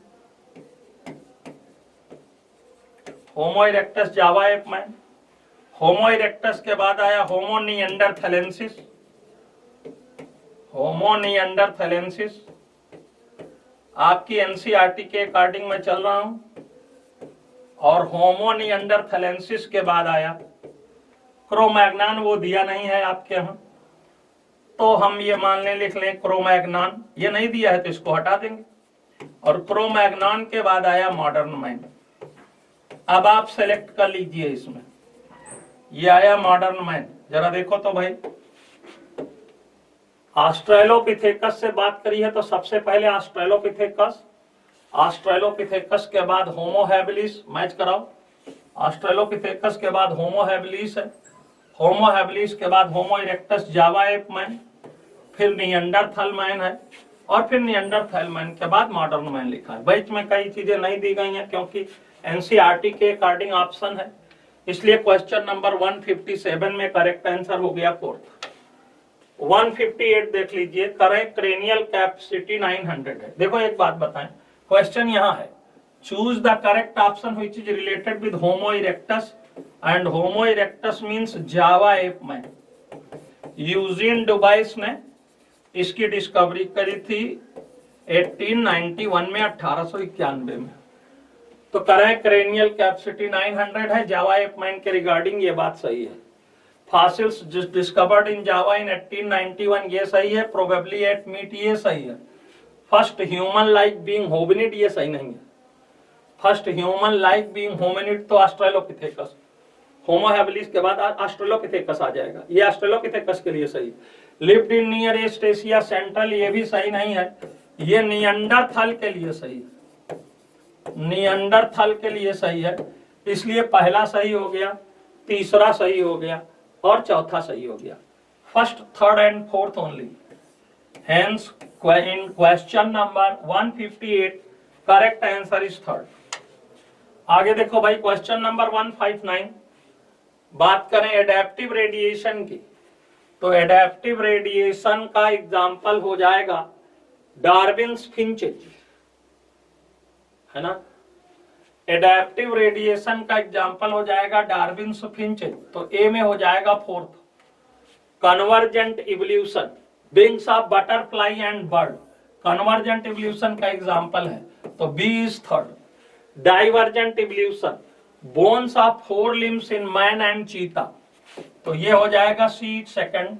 evolution by anthropogenic action, selection of resistant varieties due to excessive use of herbicides and pesticides, hence in D में correct answer हो जाएगा first. तो fourth, third, second, first, इसलिए correct answer बना fourth, third, second, first तो दिया है भाई सेकंड ऑप्शन में, इसलिए क्वेश्चन नंबर 159 में करेक्ट आंसर इज सेकंड। 159 में करेक्ट आंसर हो जाएगा सेकंड। नेक्स्ट एग्जांपल, नेक्स्ट चीज देखते हैं, mark the incorrectly matched pair with respect to their origin. Origin of universe 20 billion year ago, correct. Origin of life 4 billion year ago, correct. Origin of earth 4.5 billion year ago, correct.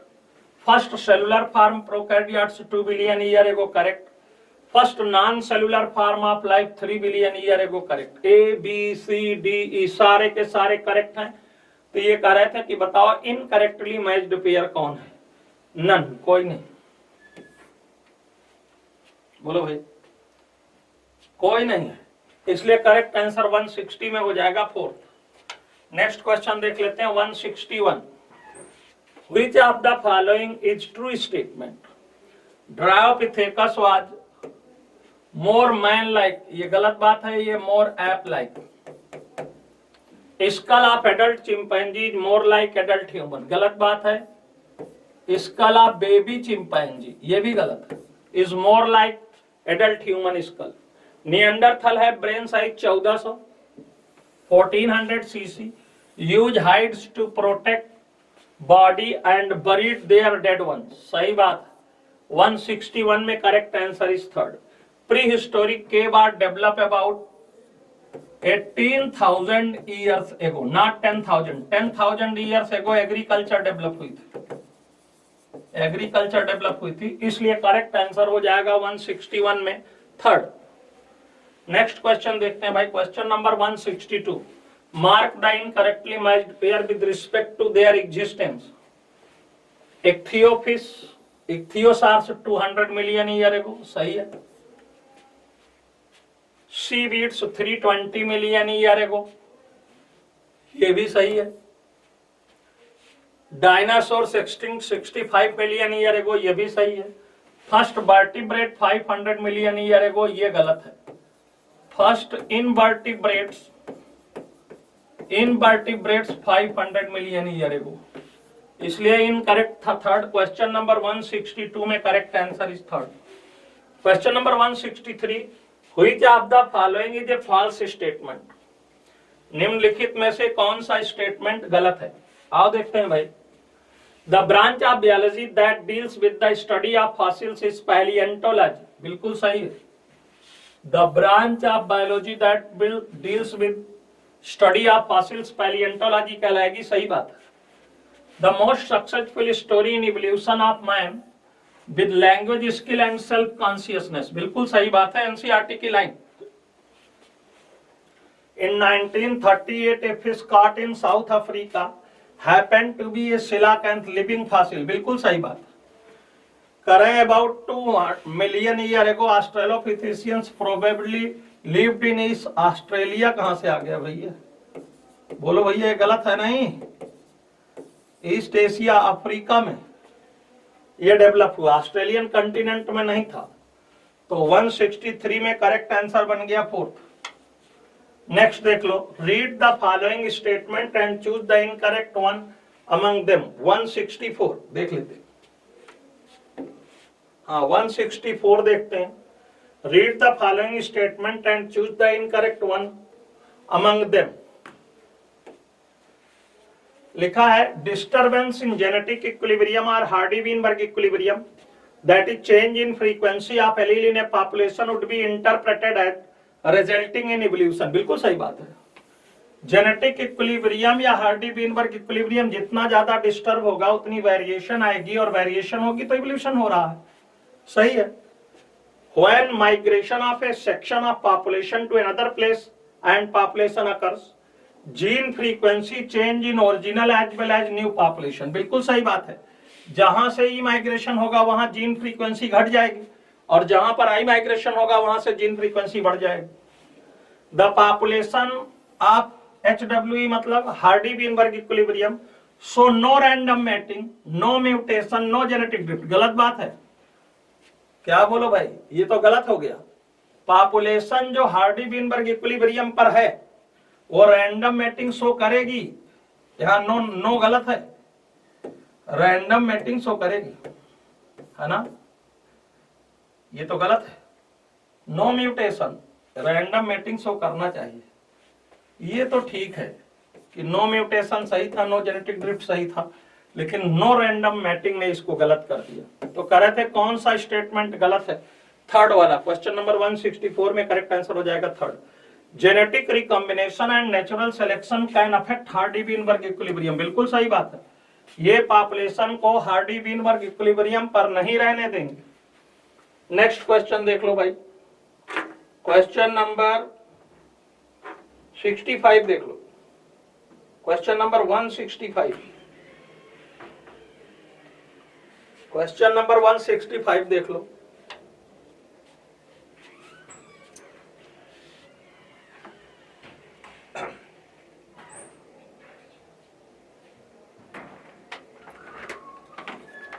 Question number 165 देख लीजिए जरा। Following are the two statement regarding the origin of life, choose the correct option. Statement 1 है the earliest organism that have appeared on the earth were non green and presumably anaerobes. बिल्कुल सही बात है, statement 1 सही है।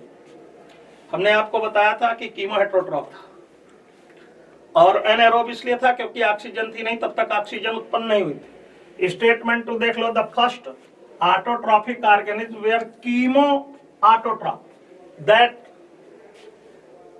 The first autotrophic organism की बात कर रहा है। पहला ऑर्गेनिज्म तो कीमो हेट्रोट्रॉफ था, लेकिन ये कह रहा है कि पहला ऑटोट्रॉफिक ऑर्गेनिज्म। मैंने नोट्स में आपको 2 बार ऑटोट्रॉफ्स लिखवाया था और लिखवाया था पहला ऑटोट्रॉफ्स जो होगा वो एनऑक्सीजेनिक होगा, यानी कीमो ऑटोट्रॉफ होगा और ऑक्सीजन उत्पन्न नहीं करेगा। That never release the oxygen. सही है, दोनों स्टेटमेंट करेक्ट है, इसलिए क्वेश्चन नंबर 161 में करेक्ट आंसर बन गया first. Thank you very much बेटा। इसके आगे सर दूसरे सर सोल्यूशन बता रहे हैं आपको, अंकित सर जरा उसको सुन लीजिएगा, देख लीजिएगा। थैंक यू बेटा, all the best for your test. Hello बच्चों, स्वागत है आप सभी का यूआरटीएस 8 के जूलॉजी सॉल्यूशंस में। आइए देखते हैं क्वेश्चन नंबर 166 के बारे में। क्वेश्चन में हमसे कहा गया है read the following statement and choose the incorrect among them. यहाँ पे ये सेक्शन बी है। सेक्शन ए आप लोगों को डिस्कस हो चुका है, सेक्शन बी के बारे में हम लोग बात कर रहे हैं। 166 नंबर में इनकरेक्ट हमको पहचानना है बेटा। क्वेश्चन में कुछ स्टेटमेंट्स हमें दिए हुए हैं, आइए देखते हैं। According to natural selection variations which are heritable and which make resource utilization better for few will enable only those to reproduce and leave more progeny। जी हाँ, बिल्कुल कहीं ना कहीं पूरी तरीके से सही डेफिनेशन यहाँ पर नेचुरल सिलेक्शन की दी हुई है कि सबसे पहले जो पॉपुलेशन है उसमें कुछ कैरेक्टर्स अच्छे वाले मौजूद हैं और उन्हीं बेटर कैरेक्टर्स के कारण जो ऑर्गेनिज्म है वो उस पर्टिकुलर सराउंडिंग में, एनवायरनमेंट में खुद को अच्छे से ढाल पाता है, अच्छे से रह पाता है और साथ ही वही कैरेक्टर उसको रिसोर्सेज को यूटिलाइज करने में ज्यादा हेल्प करता है, रिसोर्सेज की यूटिलाइजेशन को बेटर बनाता है। वही गुड कैरेक्टर बेटा, और वो किस में होगा? थोड़े बहुत में होगा, फ्यू में होगा, और वही कहीं ना कहीं बेटा रिप्रोड्यूस करेगा और अपनी जो प्रोजेनी है वो छोड़ के जाएगा और वही कहीं ना कहीं रिप्रोडक्टिवली फिट होगा वहां उस पर्टिकुलर कंडीशन में रहने के लिए। और उसी का जो अच्छा कैरेक्टर जो था बेटा, जिसकी हम बात कर रहे हैं, जिसके कारण वो उस एनवायरनमेंट में रह पाया, वो अच्छा कैरेक्टर भी उसकी प्रोजेनी में ट्रांसपोर्ट होगा, यानी हेरिटेबल होगा। तो यही बात है बेटा, बिल्कुल सही कहीं ना कहीं ये स्टेटमेंट है। आप इससे कहीं ना कहीं नेचुरल सिलेक्शन की पूरी डेफिनेशन सीख सकते हैं। आगे बढ़ते हैं। All the existing life forms share similarities and share common ancestors. जी हाँ, बिल्कुल सही है। अगर आप पहले वाली स्टेज पे जाए, बिल्कुल प्रिमिटिव स्टेज में, जहां पर एक सिंगल सेल ऑर्गेनिज्म सबसे पहले डेवलप हुआ था, तो सिंगल सेल ऑर्गेनिज्म जो कि प्रोकैरियोटिक टाइप का था, इसी से आज के सारे ऑर्गेनिजम्स बने हैं जो हम देख रहे हैं। तो इससे हम जान सकते हैं, अच्छा इसमें डीएनए है मान लो जेनेटिक मटेरियल, तो यही जेनेटिक मटेरियल आगे सभी के अंदर कहीं ना कहीं सेम टाइप का आपको डीएनए देखने को मिल रहा है। तो जितने भी एग्जिस्टिंग लाइफ फॉर्म्स जो आज हम देख पा रहे हैं वो सारे सारे शेयर करते हैं सिमिलरिटीज, जैसे डीएनए सबका जेनेटिक मटेरियल है, एंड शेयर कॉमन एंसेस्टर्स, यानी इनके एंसेस्ट्री भी सभी की सेम है, जितनी भी लाइफ फॉर्म्स हम आज देख पा रहे हैं। अगला स्टेटमेंट देखेंगे बेटा, ये करेक्ट है। In 1953 SL Miller an African scientist, यहीं पे बात गड़बड़ हो गई बेटा। इस पूरे क्वेश्चन में बस अमेरिकन को अफ्रीकन कर दिया गया है, यहाँ ये अमेरिकन साइंटिस्ट थे, अमेरिकन। एसएल मिलर साहब जिनकी बात हो रही है, जिन्होंने केमिकल एवोल्यूशन के लिए एविडेंस दिया था, केमिकल एवोल्यूशन को खुद अपनी लैब के अंदर करवाने की कोशिश करी थी। वैसे ही प्रिमिटिव अर्थ का एटमॉस्फेयर अपनी ही लैब के अंदर इन्होंने अपने एक्सपेरिमेंट के दौरान रखा। तो 1953 में एसएल मिलर, एक American scientist, created discharge in a closed flask containing methane, hydrogen, ammonia and water vapours at 800 degree. तापमान कितना रखा था? 800 डिग्री सेल्सियस रखा था। और ये सारे कंस्टेंट इन्होंने रखे थे। इसका रेशियो भी कहीं कहीं पूछ लिया जाता है बेटा। CH4 हो गया, H2 हो गया और अमोनिया हो गया, तो इनका रेशियो 2:1 कहीं ना कहीं रखा था। इस तरीके से आप इसका रेशियो भी याद रखेंगे। और 800 डिग्री सेल्सियस उन्होंने तापमान यहाँ पर रखा था और ऑब्जर्व किया था फॉर्मेशन ऑफ अमीनो एसिड। जी हाँ, बिल्कुल सही बात है। कुछ बेसिक कंपोनेंट्स या फिर बेसिक ऑर्गेनिक कंपाउंड्स इनको अपने एक्सपेरिमेंट के दौरान प्राप्त हुए थे, और उससे हमें पता लगता है कि ये केमिकल इवोल्यूशन अर्थ पे कहीं ना कहीं उस प्रिमिटिव कंडीशन में हुआ होगा। आगे देखते हैं। Lewis pasture disapproved the theory of spontaneous generation. ये करेक्ट हो गया बेटा।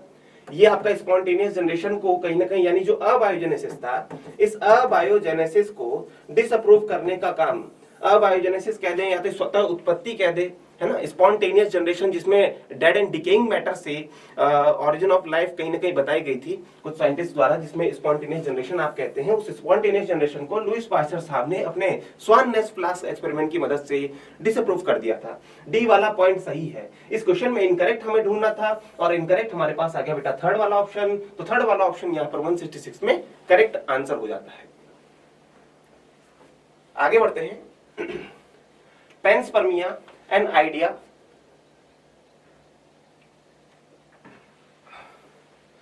ये पेंसपर्मिया थ्योरी से रिलेटेड है बेटा, जिस थ्योरी में कहीं ना कहीं कई सारी एस्ट्रोनॉमर्स भी आज भी कहीं ना कहीं से मानते हैं।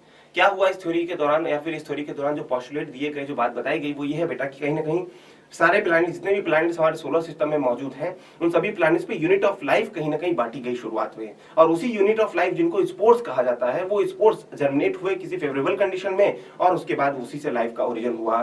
तो यही पेंसपर्मिया थ्योरी है, जिसमें ट्रांसफर हुआ स्पोर्स का, जो कि यूनिट ऑफ लाइफ है, फ्रॉम प्लैनेट, अदर प्लैनेट से अर्थ के ऊपर भी कहीं ना कहीं ये स्पोर्स वगैरह जो है ये पहुंचे, और इन्हीं से ही ओरिजिन हुआ लाइफ का। लेकिन ये थ्योरी रिजेक्ट कर दी गई, क्योंकि इन स्पोर्स के जर्मिनेट होने के लिए फेवरेबल कंडीशन अर्थ पे मौजूद नहीं थी। पहले बहुत प्रिमिटिव अर्थ पे अगर आप देखें तो किसी प्रकार का एटमॉस्फेयर नहीं था, और इन स्पोर्स के जर्मिनेट होने के कोई चांस नहीं थे। तो ये भी डिसअप्रूव हो गई थी। लेकिन आज भी कहीं ना कहीं लोग मानते हैं कि इस तरीके से कहीं ना कहीं ओरिजिन ऑफ लाइफ हुआ है। तो 167 में पेंसपर्मिया थ्योरी के रिगार्डिंग यहाँ पर पहला ऑप्शन करेक्ट हो जाता है। बाकी creation of life from dead and decaying matter, ये स्पॉन्टेनियस जनरेशन का है, स्पॉन्टेनियस जनरेशन का है। जबकि creation of life firms from chemical, ये ओपेरिन और हेल्डेन साहब के द्वारा दी गई केमिकल इवोल्यूशन की थ्योरी के बिहाफ पर बताया गया है। और इनहेरिटेंस ऑफ एक्वायर्ड कैरेक्टर, ये लेमार्किज्म के बेस पे है बेटा। लेमार्किज्म जिन्होंने यूज और डिसयूज बताया, और साथ ही जो कैरेक्टर है उसका आगे इनहेरिटेंस होना, इनहेरिटेंस ऑफ एक्वायर्ड कैरेक्टर, ये लेमार्किज्म थ्योरी का पॉइंट है बेटा। तो यहाँ पे 167 में आंसर फर्स्ट हो जाता है बेटा, फर्स्ट ऑप्शन। एक टेबल आपके पास है, कॉलम फर्स्ट और कॉलम सेकंड है बेटा, आइए मैच करते हैं। यहाँ पे ह्यूमन एवोल्यूशन में जो होमिनिड्स थे उनके बारे में बात की गई है, और उन्हीं के कुछ कैरेक्टर हमें पहचानने हैं बेटा। रामापेथिकस और ड्रायोपेथिकस शुरुआती जो कहीं ना कहीं होमिनिड्स है। तो यहाँ पर आप देखेंगे रामापेथिकस के लिए सही जो पॉइंट है वो 15 मिलियन ईयर अगो कहीं ना कहीं ये थे बेटा। ड्रायोपेथिकस मोर एप लाइक था, और रामापेथिकस मोर मैन लाइक है। और इनके कैरेक्टर क्या है कि ये हेरी थे, इनकी पूरी बॉडी पे बाल थे, और साथ ही गोरिल्लाज और चिंपांजीज की तरह चला करते थे, यानी क्वाड्रीपिडल लोकोमोशन यहाँ पर देखने को मिलता था। तो फर्स्ट ए रामापेथिकस के लिए कॉलम सेकंड में फोर्थ पॉइंट कहीं ना कहीं मैच हो जा रहा है। निएंडरथल मैन, जिन्होंने सबसे पहले बेटा अगर कहें इनकी क्रेनियल कैपेसिटी के बारे में 1400 सीसी है, इन्होंने सबसे पहले जो डेड बडीज थे, डेड को कहीं ना कहीं बरी करना शुरू किया, और साथ ही use hides to protect their body, उनकी बॉडी को प्रोटेक्ट करने के लिए भी खालों का इस्तेमाल किया बेटा। तो यहीं पर ही निएंडरथल मैन के लिए ये पॉइंट आपका ज्यादा मैच हो रहा है कि buried their dead and use hides to protect their body. तो यहाँ पर फिफ्थ पॉइंट जो है वो करेक्ट मैचिंग हो जाता है बी वाले पॉइंट के।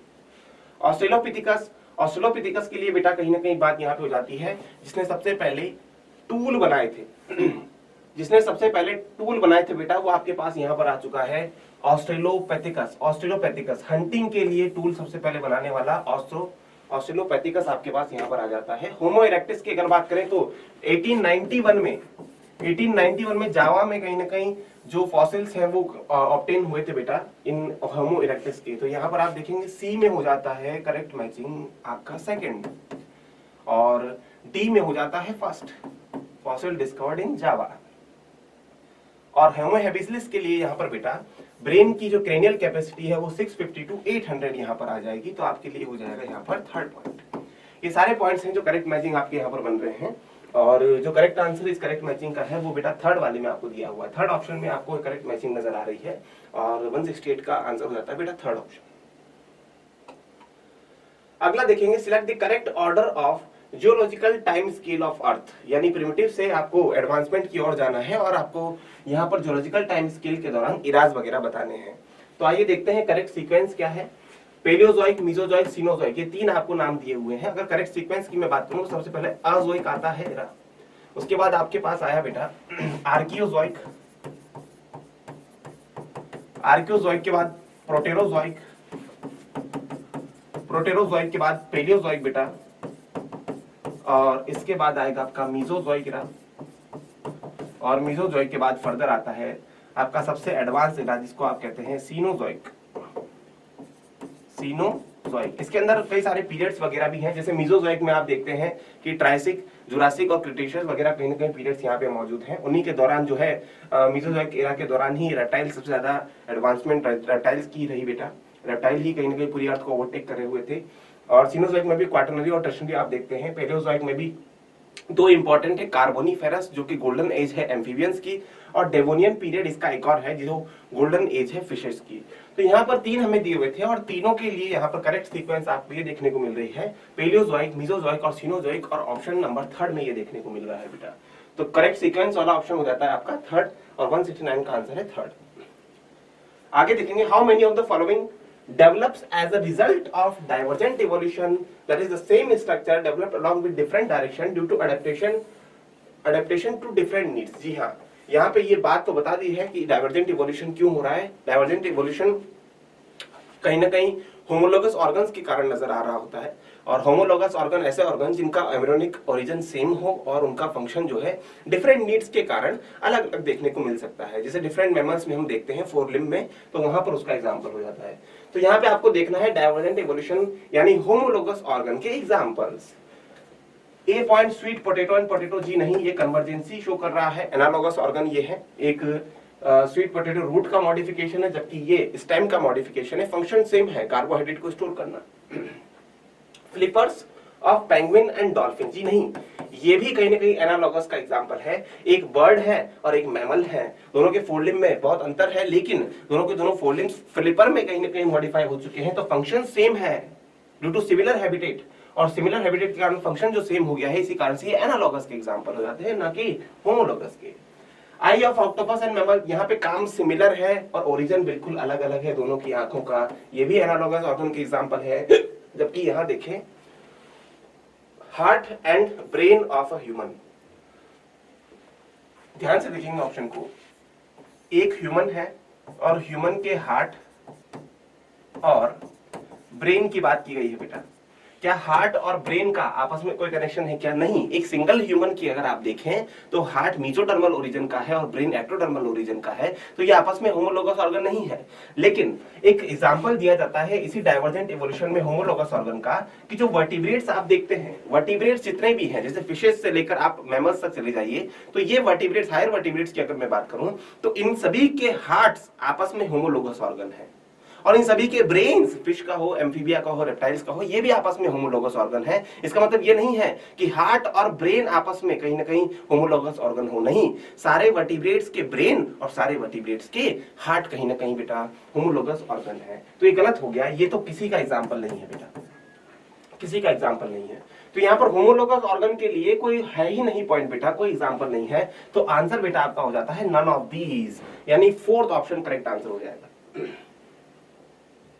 आगे देखेंगे, which of the following has the smallest brain capacity, सबसे कम ब्रेन कैपेसिटी आपको पहचाननी है। होमो सैपियंस यानी आज हम बात करें तो हमारी 1400 से 1450 कहीं ना कहीं सीसी की क्रेनियल कैपेसिटी होती है। निएंडरथैलेंस की बात करें तो यहाँ पर बेटा निएंडरथल मैन की 1400 सीसी के आसपास रहती है। होमो हैबिलिस की 650 से 800 सीसी के आसपास क्यूबिक सेंटीमीटर यहाँ पे ब्रेन कैपेसिटी रहती है। जबकि होमो इरेक्टिस की अगर बात करें तो ये 900 सीसी, ये सारे डाटा एनसीईआरटी में बेटा। होमो सैपियंस का तो अपन को पता था। तो यहाँ पे स्मॉलेस्ट अगर बात करें तो स्मॉलेस्ट सीसी आपको दिख रही है बेटा होमो हैबिलिस की, और यही आपसे पूछा गया है कि ब्रेन कैपेसिटी सबसे छोटी है होमो हैबिलिस की अमंग ऑल 4 ऑफ देम। तो 171 का आंसर हो जाएगा 3rd ऑप्शन।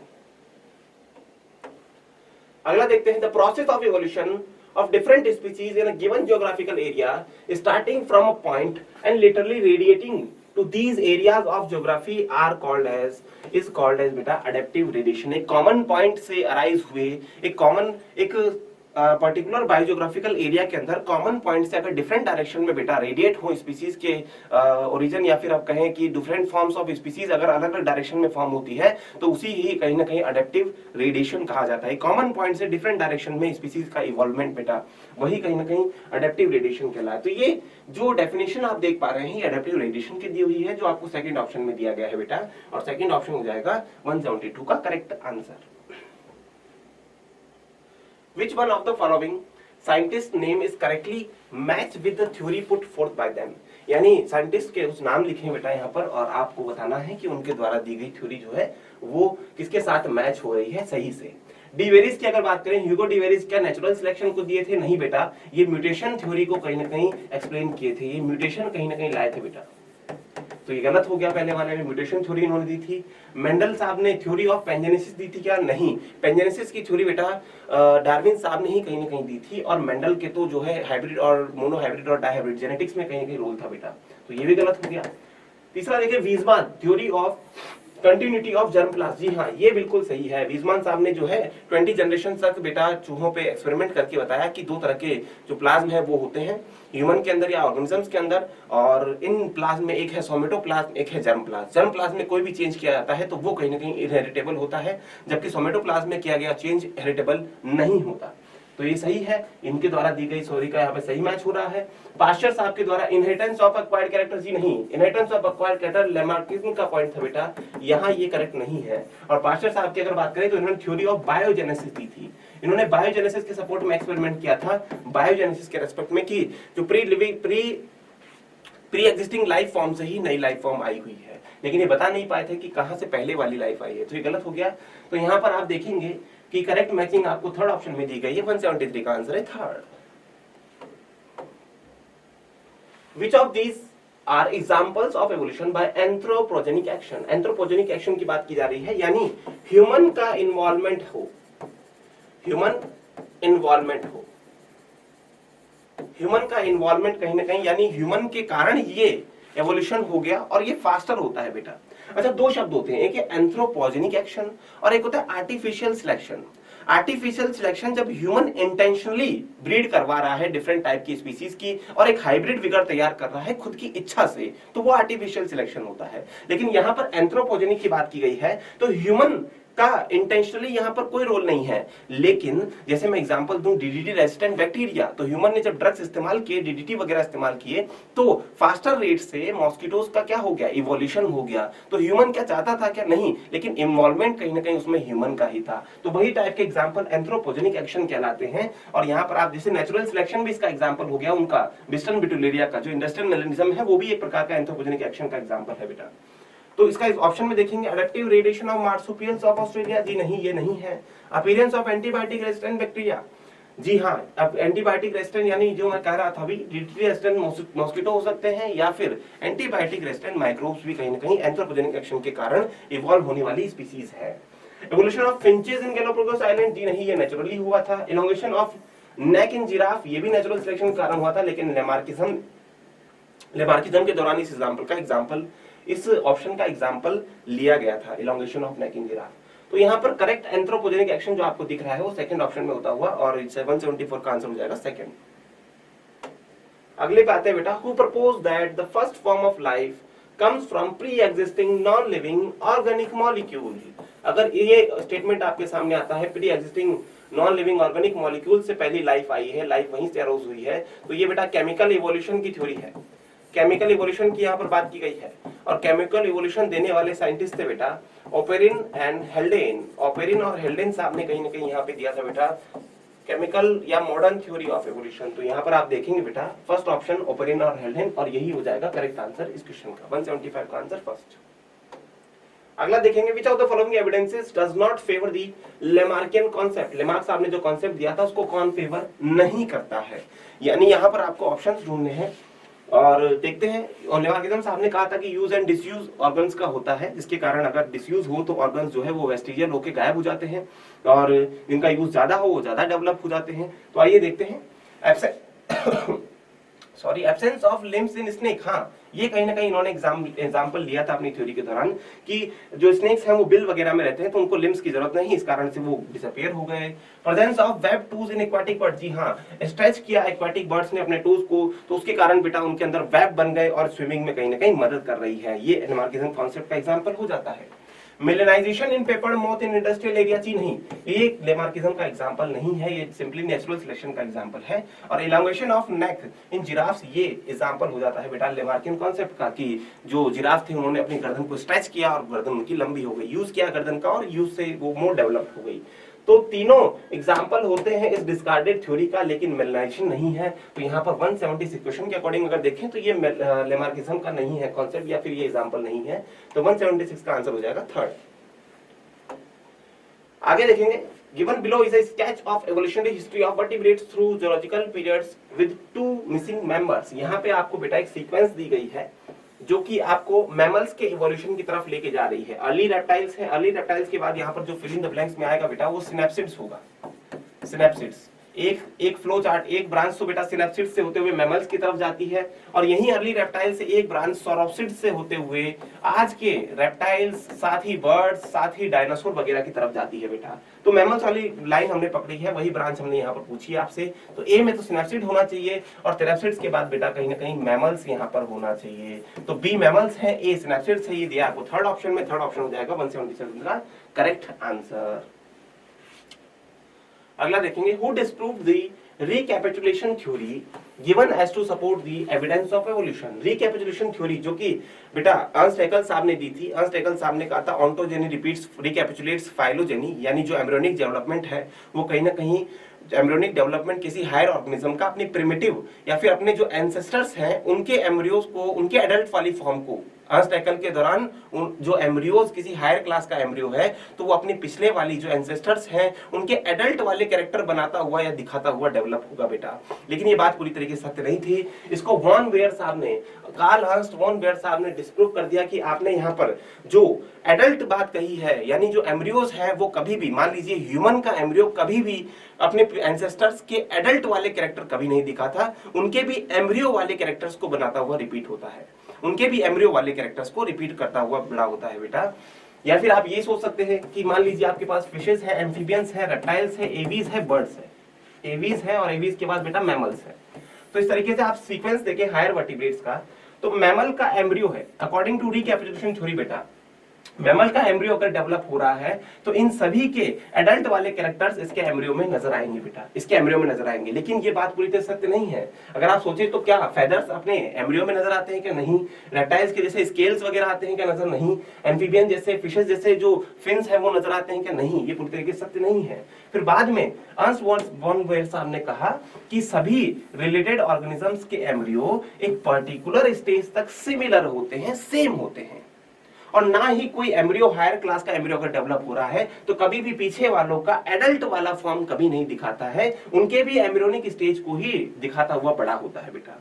तो इस कारण से डिसअप्रूव हो गई थी रिकैपिचुलेशन थ्योरी, उसमें थोड़ा सा मॉडिफिकेशन करके फिर कार्ल अर्नस्ट वॉन वेयर साहब ने दी कि एक शुरुआती स्टेज तक तो सभी रिलेटेड ऑर्गेनिजम्स के एम्ब्रियो सेम होते हैं, बाद में फिर इसमें स्पेशलाइजेशन होता है बेटा। जैसे ये मेंढक जैसे बन गए, रेप्टाइल्स जो है ये रेप्टाइल जैसे हो गए, बाद में स्पेशलाइजेशन होता है। ये बर्ड जैसा हो गया बेटा, ये बर्ड जैसा हो गया, और मैमल्स जो है मैमल जैसे हो गए बेटा। शुरुआती स्टेज तक सेम और बाद में स्पेशल फीचर आता है बेटा, स्पेशल कैरेक्टर बाद में आते हैं। तो डिस्प्रूव करने वाले थे कार्ल अर्नस्ट वॉन वेयर, और ये दिया किसने था रिकैपिचुलेशन थ्योरी? अर्नस्ट हैकेल साहब ने दिया था। तो इस तरीके से क्वेश्चन पूछा जा सकता है। एम्ब्रियोलॉजिकल सपोर्ट ऑफ एविडेंस कहीं ना कहीं से जाना जाता है ऑर्गेनिक इवोल्यूशन के सपोर्ट में बेटा। तो 178 का आंसर हो जाएगा फोर्थ ऑप्शन। आगे बढ़ते हैं। Given below are two statement, assertion reason आपको दिया गया है बेटा, ध्यान से देखिएगा, असर्शन पढ़ते हैं, रीजन देखते हैं। Gene flow increases genetic variation, जी हाँ बिल्कुल सही बात है। जब माइग्रेशन वगैरह होते हैं मल्टीपल टाइम किसी एक पॉपुलेशन से दूसरी पॉपुलेशन में, जब जीन्स का आना जाना होगा, यानी पॉपुलेशन से माइग्रेशन वगैरह चल रहा होगा, यहाँ माइग्रेशन हुआ और यहाँ नए मेंबर्स आए और यहाँ पर जो है कुछ मेंबर्स कम हो गए और यहाँ के मेंबर मान लो इधर चले गए, तो उनके कारण जब मीटिंग वगैरह होगी तो नए के फॉर्म्स आपको देखने को मिलेगा। और मल्टीपल टाइम जब होता है ये माइग्रेशन तो उसे ही जीन फ्लो कहा जाता है बेटा। तो जीन फ्लो के कारण जेनेटिक वेरिएशंस बढ़ते हैं, जी हाँ बिल्कुल सही है। एक पॉपुलेशन से दूसरी पॉपुलेशन लोग आएंगे तो जेनेटिक वेरिएशन इंक्रीज होंगे।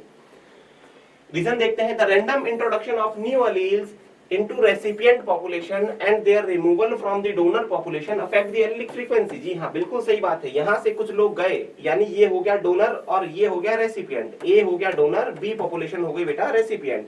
तो यहाँ से तो कमी आ गई, एलिक फ्रीक्वेंसी डिस्टर्ब हो गई, और यहाँ पे बढ़ गए यानी एलील की फ्रीक्वेंसी यहाँ पे भी डिस्टर्ब हो गई, तो उसके कारण बेटा क्या होगा, वेरिएशंस वगैरह आएंगे। और ये जो माइग्रेशन हो रहा है वही तो क्या है बेटा, जीन फ्लो है। तो जीन फ्लो इंक्रीज करता है जेनेटिक वेरिएशन, और रैंडमली कहीं ना कहीं इंट्रोडक्शन हो नए एलील्स का into recipient population and their removal from the donor population affect करता है बेटा एलिक फ्रीक्वेंसी को। और ये allelic frequency disturb, allelic frequency में जो डिस्टर्ब हुआ वही तो आगे जाके लीड देता है बेटा किसको, वेरिएशंस को।